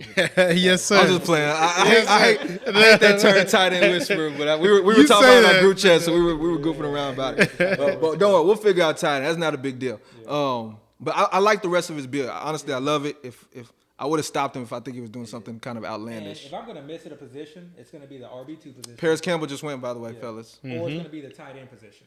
All right. People miss a tight end every year. All right, so the 15th round just completed. Started off with Jawan Johnson, then Zach Ertz went off, Emmanuel Sanders, T.Y. Hilton. I think you're going to be happy with that Juwan Johnson pick. I agree. Tyrell Williams, Austin Hooper is off the board. Tariq Cohen, despite being injured, is off the board. We got the Is Tampa Cohen Bay. on the PUP or is he on the IR? He's on pup. So he's think gone he's for on the 6 PUP. weeks. Yeah. Gone for 6 weeks. Okay. Tampa Bay defense is off the board. Nelson Aguilar. Pittsburgh defense is off the board. Paris Campbell and Darrell Williams. Yeah. All right. I also wanted to just mention this real quick, kind of picking back off of what we already said, is that we are now like in the final week or so before the season. Mm-hmm. Don't worry about ADP, okay? Especially in these mid to later rounds. These guys like Tyson Williams and Tony Jones, you can say, oh man, I'm kind of high on those guys, but their ADPs are so further down. I'm either gonna one, risk it and wait, or two, think to myself that maybe they aren't worth a 13th, 14th round pick. Nah, forget that. There's only 1 week left. If you feel like Tony Jones is the clear cut backup or the more valuable backup, then go draft him. Don't draft Latavius Murray over him. Draft Tony Jones. Don't be scared to draft these guys 2 or 3 rounds ahead of ADP. Go get your guys, Go man. get it. The later rounds is where you go get your guys. What rounds do you start to have that mindset though? Like, is it literally the 13th round, or do you guys go higher? For me, it's right when the double digits, like 11, 12. right when the double digits hit. Okay. Because again, all your starters are filled. You now have a couple of depth players now. So now it's just really about just. And it's 18th Get it. round. Yeah. Yeah. And again, it's Troutman just went. yeah. And it's a spectrum, okay? It's not saying like always go get your guys, because we just talked about O.J. Howard. I know that O.J. Howard goes undrafted in certain leagues. I know when I look at the ADP board, he is way down there, and I know that there has been no news of recent to suggest that people are going to start thinking about him in a more positive light. Right. So I'm not going to wait till the very end of the draft, given my state at tight end. But I'm also not going to, take him in the 13th, 14th round because of all the reasons that we talked about why I like a O.J. Howard right now. So. And really, the positive light that we were only concerned about from the jump, or me specifically, was just his health. Yeah. Once I knew he was healthy, I was all aboard O.J. Howard because, he came off an Achilles injury. The same thing we're concerned about with Cam Akers right now. And Marlon Mack obviously came back too. But once we know he's out there practicing, he avoided the pup to start training camp, and he played in the preseason. Yeah. And don't forget, his quarterback is Tom Brady, man. Tom Brady makes everybody look good. So we're in the 6th round. Somebody just doubled up on on defense. And that's what I was about Two to bring teams up. did. Yes. I didn't even notice it. Yes. So we're in the 16th round, and we already have, 6 defenses off the board. When do you guys tend to draft defenses? I know we talked about them last week, but in a draft like this where 2 teams have doubled up on defense, when do you typically like to pull the trigger on a defense? So for me, it just depends on the defense that's available. And there are certain defenses that I want to target. Usually it's not until 16th, 17th round. 16th round is even pushing it. But I like San Francisco. So once I kind of start seeing those other, defenses go, and like I'm in the 17th round, and I think I may have a shot at San Francisco, and I'm worried that they may not make it back to me, because I like their schedule so much, I'll take them there. Okay. Probably as early as the 16th, but really I'm trying to avoid. And it depends on like my team. It depends on like the other players that are available on the board. Again, we're getting to kind of a time frame right now where the board is really tightening up, and there's just not a lot of just value that just a whole list of guys that you can choose from. So it makes it harder to kind of reach. The on team defense. that took Burrow as their second quarterback just took Mac Jones as a third quarterback, Which is nuts. I'm not feeling that. No. As far as me, I'm a wait. I just wait. I like 2-stream defenses. It's probably not optimal strategy for everybody, but that's just my thing. I like to. I like. I like, because for me, I feel like we always go into the season thinking we know who the top defenses are, but come to find out 5 weeks later, into week 5, we had no idea, right? Or we were just off. So I do scramble in the early weeks to figure out who one of the top defenses is and grab them. But going into a draft, I just take a guy that probably has like a good matchup week 1 or week 2. So for me, I like Denver, I like San Francisco, like Abby said. I like Carolina. They're playing the Jets, and Zach Wilson's look good, but he's still a rookie. Yeah. A rookie head coach, By the way, Abby's about to pick real quick. On his cue, O.J. Howard, Dan Arnold, Tyler Conklin, Jared Patterson from the Washington football team. Denver defense, like I just brought up. Bateman, who was on IR, who will be back in 3 weeks. He just scooted Tua Tagovailoa up to the top, which means he's probably going to take him soon. And then Nico Collins from my beloved Texans. Yes, sir. And he's on the clock. So I really want to take Denver defense here, but this team does not allow me to just sort of kind of do that. I can't risk not getting my boy O.J. Howard. As silly as that may sound, for me, that is an important pick. And understanding how much upside I feel Tua may potentially have, to see him here in the 17th round and knowing that I can, at least I have a comfortable quarterback position. Because remember, this isn't this, FFPC and just leagues in general, in 2021 versus, 2015, 2016, people are carrying 2 quarterbacks, especially because of COVID. So the idea that I can just, I can just go to the waiver wire and pick up a quarterback based off of matchup is a lot harder now than it used to be. Yeah. So if I can do it, like if I had Kyler, I would not be taking Tua right here. I would just wait again, and I would get that Denver defense, knowing how I feel about that defense and the way and their schedule to start. But you're gonna take Tua. I'm gonna take Tua. Let me ask you a question. Okay. Now I asked you earlier. You had 5 picks to play with, and you said you're gonna 2 running backs, 2 tight ends, and a quarterback. At the moment, you've taken one running back, 2 tight ends, and a quarterback. So, according to your strategy, I'm assuming you're considering taking running back here in the 18th round, or defense, or kicker. One of them is going to have to be a specialty or some player, but 2 of them are going to have to be your kicker and defense. Now, first of all, how do you feel about the rest of your roster? Do you feel like you have a hole in your specialty players in the rest of your roster? No, running backs, running backs or receivers? I love my roster. Okay. So with that being said, with us knowing the opportunity that's ahead now of Tyler Conklin, and us knowing how much Dale loves Tyler Conklin, and you also having a little bit of I don't want to say your tight end situation is dire, but it's been a little bit where you're not really extremely comfortable. To everybody else, it's dire. Yeah, right. But it is something where you're like, you'll see how it goes. Oh, yeah. Do you think you'll consider Tyler Conklin in the 18th You round? know I gotta stay on brand. There you go. There you go. Just put it out My there. boy like that. Just put it out there. Yeah. I'm not gonna do my boy like that. You know me. If he fall, I'm just saying. You know, I just wouldn't do my boy yeah. like that. Okay, I almost okay. considered him there. No, that's cool. No, it wasn't a Thursday no. night game. Once you said OJ, because y'all know I love OJ too. Yeah. So I'm not gonna argue with OJ. I'm just saying you don't really need a running back right now. You know what? Right. Let me go ahead and just move him. just in case. Just in case we run All right. So I'm honestly surprised nobody's on him. Right. I So mean, let's go through the 16th round. Let's Okay. recap the 16th. The 16th round started with Matt Ryan, and Anthony Ferkshire, Adam Trotman, Ty Johnson, San Francisco defense, Baltimore defense, Marlon Mack, which has looked pretty good. I mean, despite the Achilles injury, Harrison Butker. I don't like Mac Jones, but you guys know that. I know that's my guy. Oh yeah, like I don't like Mac Jones, but Mac Jones, Marquez Valdez-Scantling. I like Valdez-Scantling, by the way, just to put it out there, and I feel like people are totally ignoring that. He is going to be the wide receiver 2 for the Packers. You know, Devontae Adams obviously is going to be the main guy there, but don't sleep on Valdez-Scantling having value. You know, if Adams gets hurt, Valdez is going to probably be the guy, and even if he doesn't, he's going to be playing every passing down with Aaron Rodgers. Maybe because the next pick was Randall Cobb. Nah, man. Randall Cobb's dust, man. You think Randall Cobb is done? Trust me, okay? Trust me. And then finishing it He with is O.J. dust. Howard. Now, let's go back through these teams right quick because we have some time before we draft again.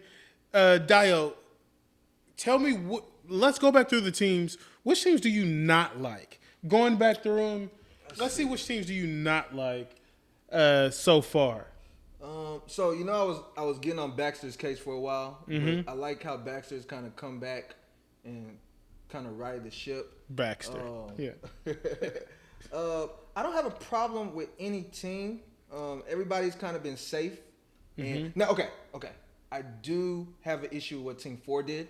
Okay. No reason to take 3 quarterbacks, especially with one of your quarterbacks being high end. Right. Because again, just think to yourself: are you ever going to bench Kyler Murray? Right.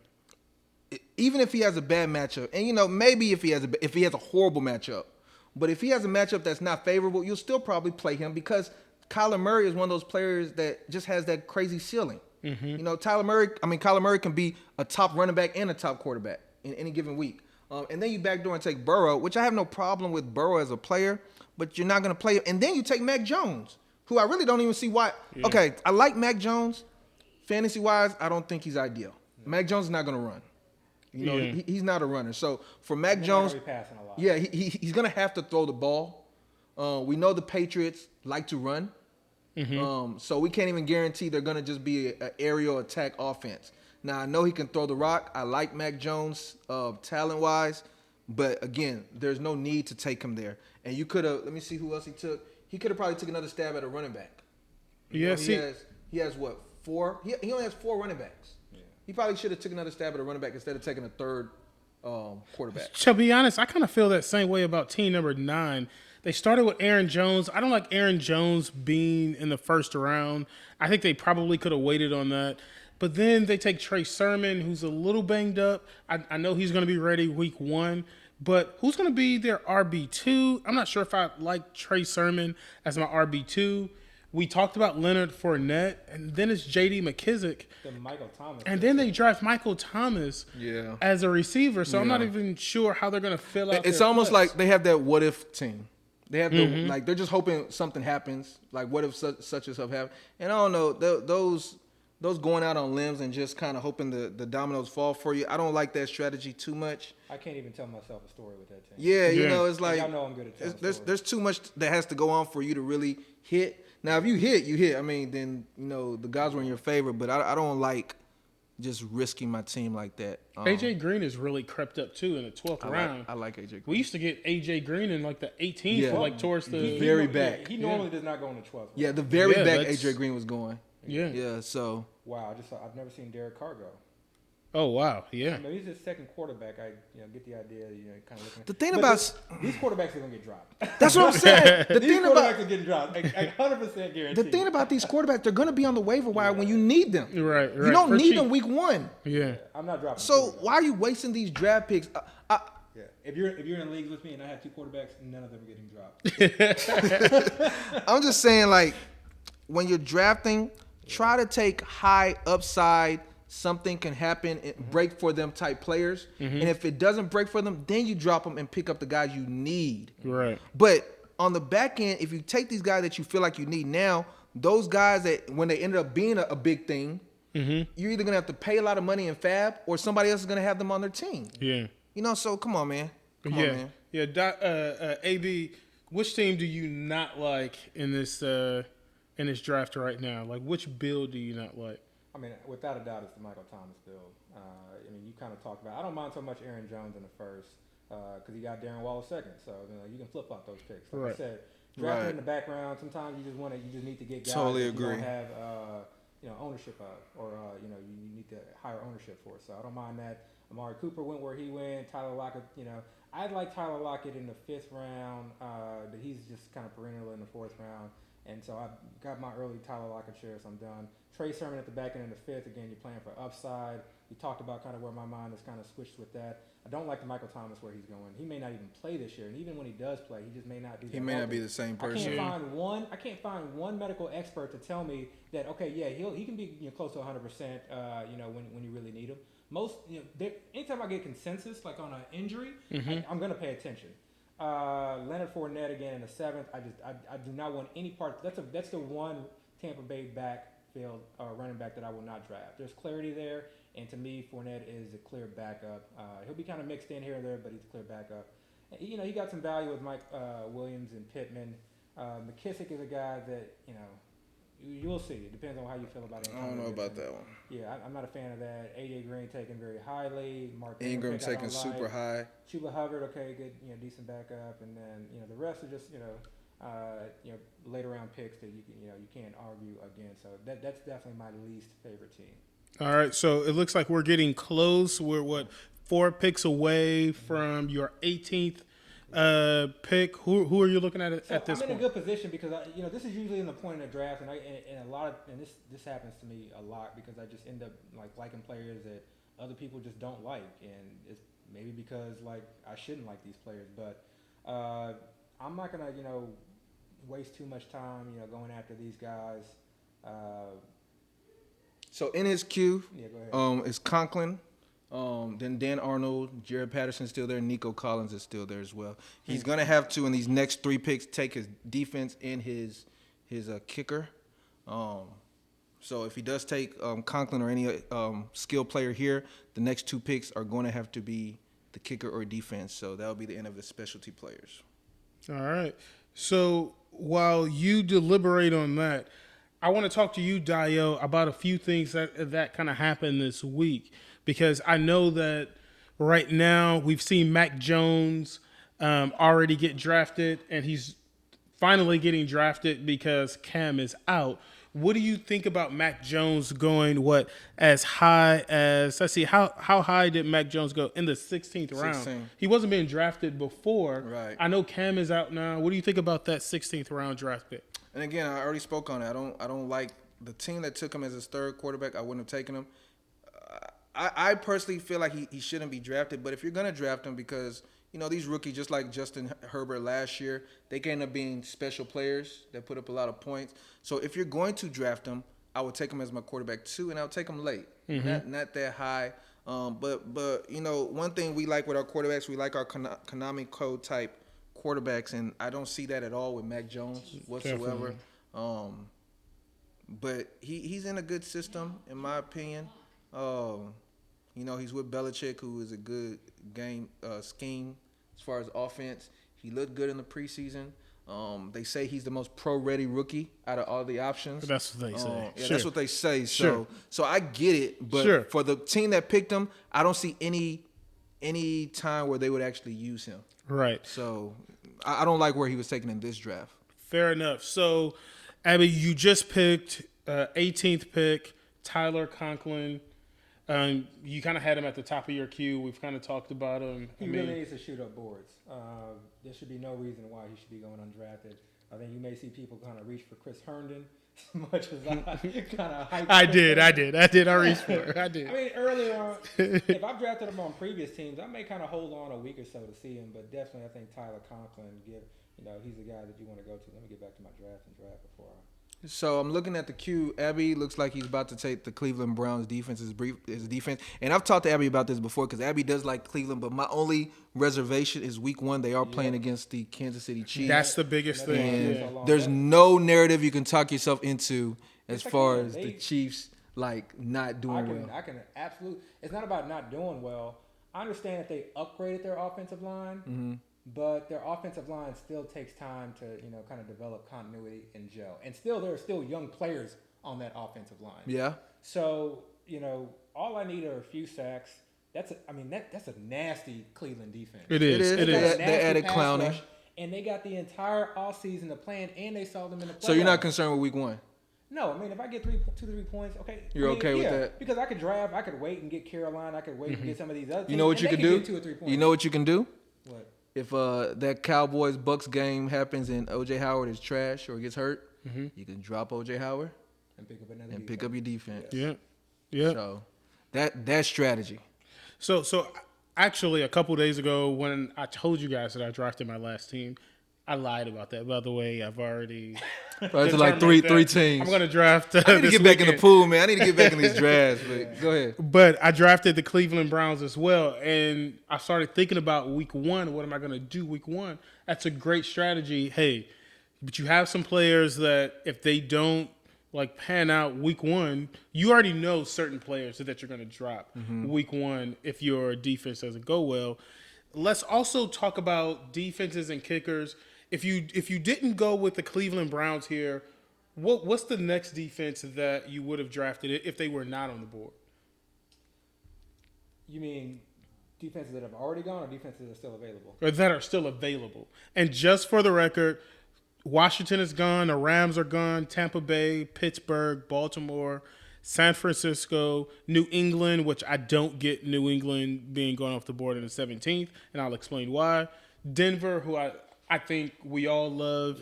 Buffalo, Indianapolis, and then you chose the Cleveland Browns. So I would have given serious looks at the Chargers defense. I think that defense is going to be very, very good this Derwin James. And in Washington, obviously they're playing Fitz. At any point he can just kind of be turnover prone, so you never know. So just look out for that defense. And we talk about it every year about the Chargers defense being good, and they have a bunch of injuries and they're no longer good. So just understand, this could be the year. And this is another reason why I'm not necessarily that high on some of the offensive weapons there.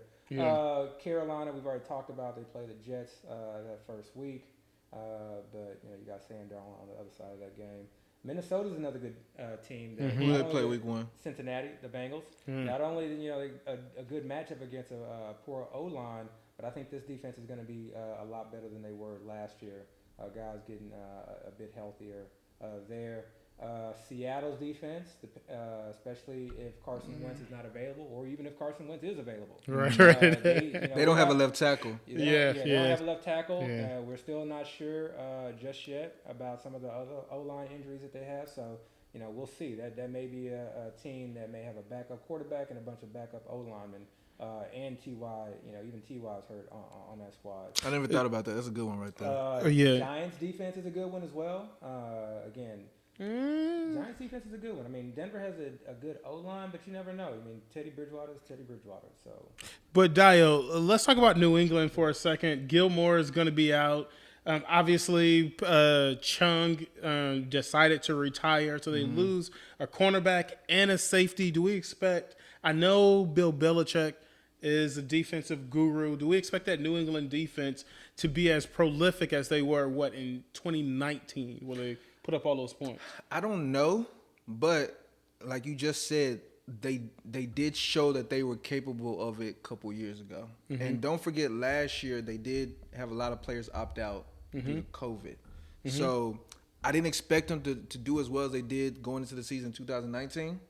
So it wouldn't surprise me if they showed out this season. Okay. Now you are right; they lost some key pieces as far as their Gilmore is going to be on the PUP, but I think they did replace him with another cornerback who's solid, and they actually added Matthew Judon this year, who's one of the top end rushers. And sacks are points for fantasy. The thing with the Patriots in 2019 is they scored so many points on these turnover touchdowns. Right. Like it was crazy. Yeah. Like I feel like I kept seeing them, My highest owned player. Yeah, I know. Like I kept seeing them go into the end zone and take the picture in the end zone, like all season long. Yeah. That variance is hard to predict. Yeah. So, I don't know if that's there, but I just wouldn't count them out. The only concern I will say I have for the Patriots defense is the Bills are juggernaut on offense. Yeah. So they're not going to be an easy matchup like they were a couple years ago. The Dolphins are ascending. They've added a lot of pieces, and they quote unquote believe in Tua. And we don't know what the Jets are rookie quarterback, but Zach Wilson hasn't looked bad. And you never know. He might end up being a thing this year, as far as not being just horrible. So those would be my only reservations, but I definitely don't know which side of the fence I am with the Patriots. I don't hate them. I don't love them. It is what it is. Go ahead.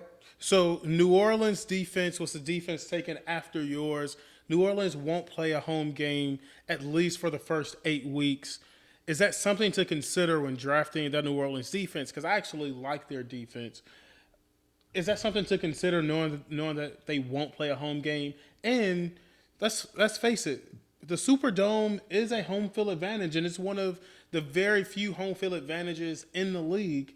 Is that something to consider when drafting their defense? I don't really like the Saints defense. Really? Yeah, I think they lost a few pieces They in lost injuries. They got some. I think they kept their D line, but the linebackers, they're weak in the secondary. They're very weak in it. Like they've been looking for DB help, cornerback help all off season long. So I'm a little concerned with that. Yeah, it may actually, honestly, it may help them not having to play in the dome on turf, and maybe it hurts the offense. Who knows? I don't know how that's going to. I haven't wrapped my mind around the fact that they're not going to be in the Superdome. So we'll see what happens there. But again, I'm not really a big proponent of the Saints defense. But one last defense that y'all should consider, just in case you kind of are looking for someone, the Houston Texans. Yes, sir. Stop it. They're playing the Jacksonville Jaguars. Yeah, week one. Y'all think we're going to be bad. I think we have more wins than the Jaguars. You think so? By the way, real quick, and I want you to speak on the kicker option you have coming up soon because you're about to take your last pick. But I just want to apologize there. I really don't want to apologize, but for some reason I feel you like never want to apologize. I feel like these injuries be my fault, or like guys I like all of a sudden get injured. I've been talking up Anthony McFarland. Yeah, I love Anthony McFarland. He went on IR today. I don't even know. They haven't even said what his injury was. Nobody saw that coming. Nobody saw it coming. I feel like people that drafted him because of me, my bad. Just hold on to him. Yeah, hold on to him. He'll be back. Or he's gonna be on a bunch of he's gonna be on the bench. Yeah, he'll be back. But Did he just take a second kicker? yes, he did. Okay, I wouldn't have taken him. Quadre, listen, Ali going in the 20th round. That's significant value considering that I think he's probably going to be the backup to Mike Davis, right? Yeah, it's not probably. He is the backup to Mike Davis. Yeah. So I don't hate it at all. I like it. All right, last pick. Who are you taking? So what is your philosophy on kickers right now? Like, do you target kickers or are you just? I literally just wait. Sometimes I'm strategic from a standpoint of, okay, I'm not sure who I want to take at the end. Let me just grab the best kicker now because I have like 5 guys in my queue that I know when I'm going to make it back, and it doesn't matter which one I get. I could have done that before. I was actually considering that before. If Tyler Bass was available, I probably would have taken Tyler Bass before I would have taken Cleveland defense. Mm-hmm. Because like now, there's not really a kicker that. What about that Patriots kicker, that Nordic guy? Nah, You don't like him? I'm probably gonna go. Or what about the Panthers kicker, the guy that they dropped Joey Slye for? I don't even know. There's so many changes in kickers. I may look at The it. thing recently. is, I like to think about kickers in a way. Like I like to choose my kicker based on the offense that I think won't be the best in the red zone, right? Like so, I think about like quarterbacks and those quarterbacks who are not very accurate because I think when they get in the red zone, they're going to have to run the ball, and if they're not very accurate, they can't throw fade passes. I'm probably overthinking the kicker No. That's thing, exactly but how that's how I think about That's drafting my exactly kicker. how I approached it last year. We loaded up on Joey Slye because I felt like Bridgewater was somebody that was going to be able to move the chains, but not get into the end zone. Yeah, they had no red zone options whatsoever last year. I did not see Robbie Anderson. I don't see DJ Moore as a red zone option. People are like, oh, DJ Moore, if he finally has that TD regression, there's a reason he doesn't score TDs. Yeah. There's a reason certain players don't score TDs. Could it happen? Yeah, but there's a reason why it does. It normally doesn't happen. I don't even think it happened in college. But yeah, so I saw that as an opportunity. Like that offense is one that moves in between the 20s, but has a hard time finishing. And it could be the same thing this year. Only they have Christian McCaffrey that's in the fold now. But that may be a team where I may end up looking at that Carolina kicker. So I think kickers are important. I think you could just go for the highest scoring offense like the Chiefs, but you never want to reach for kickers. There's no point whatsoever. Kicker is a You should, kicker is a like, kicker. Go back and look at the kickers that scored the highest last year. I still see like the Atlanta kicker, Young Koo. Not sure if I pronounced it. No, he was taken. Young Koku. Yeah, that's what I'm saying. I still see him going so high, and I'm like, why? Oh, Just okay. like not the same offense whatsoever. Right. Like Why would you take him that high? again, don't sleep on that Patriots kicker, man. His name is Nordic or something like that, but I feel like could be one. he might be a guy. All right, let's not belabor kickers. All right, so we're getting towards the end of draft season. The actual season is going to start next Thursday. Listen, you're going for a three-peat. This is your 93 Bulls moment right now. This is your chance to three-peat. When you think about the last two seasons when you won it, do you feel something right now that makes you think, you know what, I got a real chance right now? I always feel like I got a real chance. Every team I draft, I'm like, this could be the one. And then I go back and do an audit, and I'm like, okay, this team needs work. And then I work on that team. So it's like a constant battle. I just drafted this team. Of course I love this team. I mean, there's, outside of that Goddard pick, I love this team. And don't get me wrong, there's some drafts that I get in, I'm just like, I either had a bad draft or it just didn't fall to me. But the majority of drafts, you draft your team, you're going to like that team. But things change. This is an ever-changing landscape. Okay? Yeah. This is a dynamic, time frame where you can't just be like static with the way that you were thinking about certain players and their ADP. So I always go back and look at the team. What does this team need to win it all? Where are we weak? Even if I'm like 5-0 and I see that, okay, I literally like have two good running backs and that's it, I make that team stronger in those positions. So constant battle, always feel like I'm in it. That's the only, if I didn't feel like I could win it, I wouldn't play. All right, Dio, you've won leagues. We've seen the medals. We've seen like the success that you've had. Haven't quite gotten to winning the big one. Because Abby's in the freaking way. Because he's in the way. Like, but golly, hey, can I get some of that? But it's all right, man. Are there any teams that you see that, hey, like, I really like this build. I think I can win the big one with these teams. I know it's early, and right now everybody thinks that every team can win. Right. Is this your year? I mean, I hope so. Shoot. I mean, that's what I'm playing for. I mean, I don't know. I mean, I'm throwing my hat in the ring. You know what I'm saying? I'm trying. I like my teams.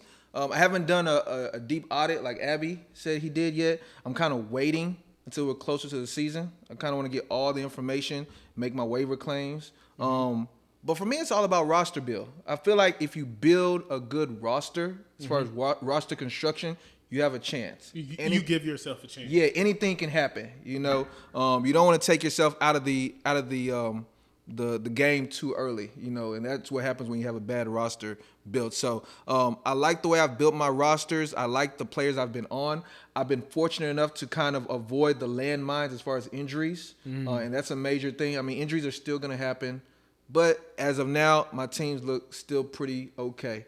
And as far as how, even if I looked at my teams now, I mean, football, anything can happen, man. It's almost like DFS.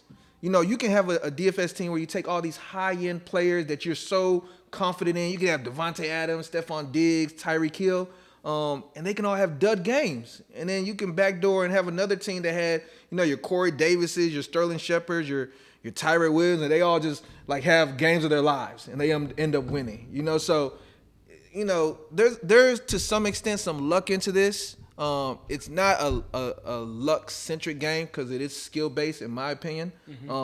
But you have to have things fall in your favor to some extent. Yeah.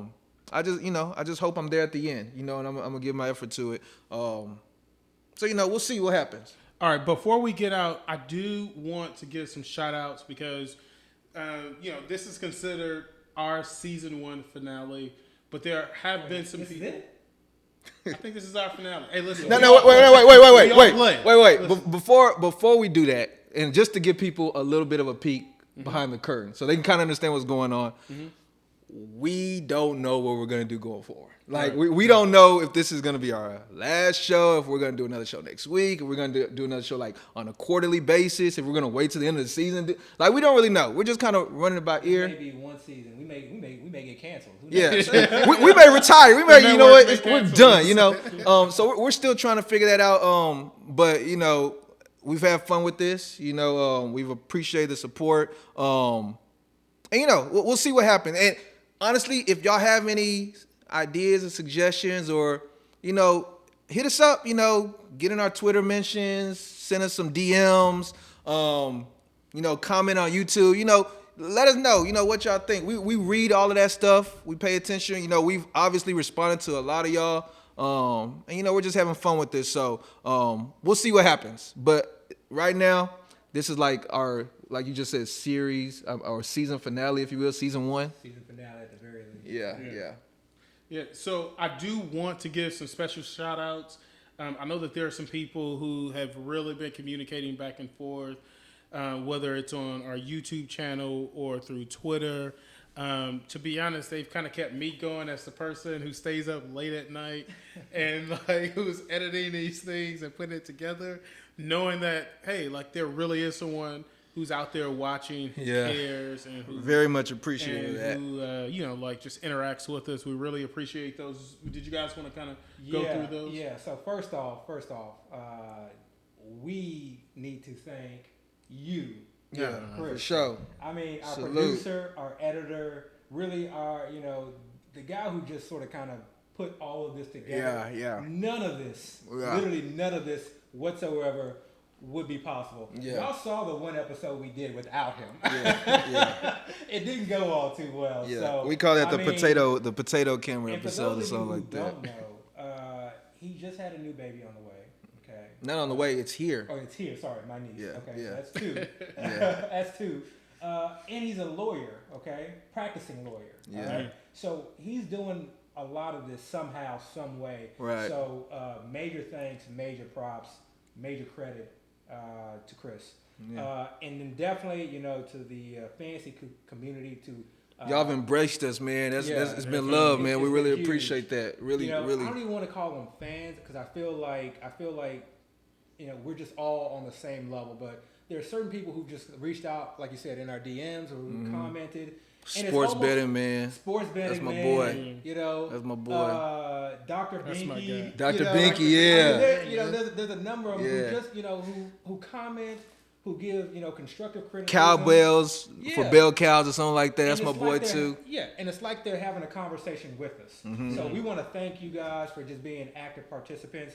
And then, like you said, the fantasy community. I really feel like I always talk about it. Like I think Jason Van Buren, you've been a dude too, man. Appreciate the love. I always talk about the fantasy community just kind of being this Dominique. community that's just amazing. Yes, buddy, you can have that. All right. Sorry, son of the back. All right. I talk about the fantasy community just being, this amazing community, and yeah, there's always, things that happen like within any family, but I just felt like they've been so welcoming. It's not one of those things where we're all kind of fighting against each other. It's like we're all kind of working together. So one of the, just a few names, and we're not gonna get to everybody, but TOG Fantasy. Theo. We would call him the OG. Yeah. It's Theo. When I found it out, like Shelly, my guy. Yeah, all our guys and all our friends. Muzio, one of the hardest working dudes in the industry, Go man. District, Go District. Fantasy Points. I mean, we really want to just thank all of you guys. Fantasy Data. Yeah. Draft Sharks. Allowing us to be a part of the community, allowing us to collaborate. We hope, this is just the beginning. And I mean, to everyone, yes, please like, please subscribe, but more importantly, thank you. Yeah. We greatly appreciate it. Yeah, real talk. Thank you, guys. We're out.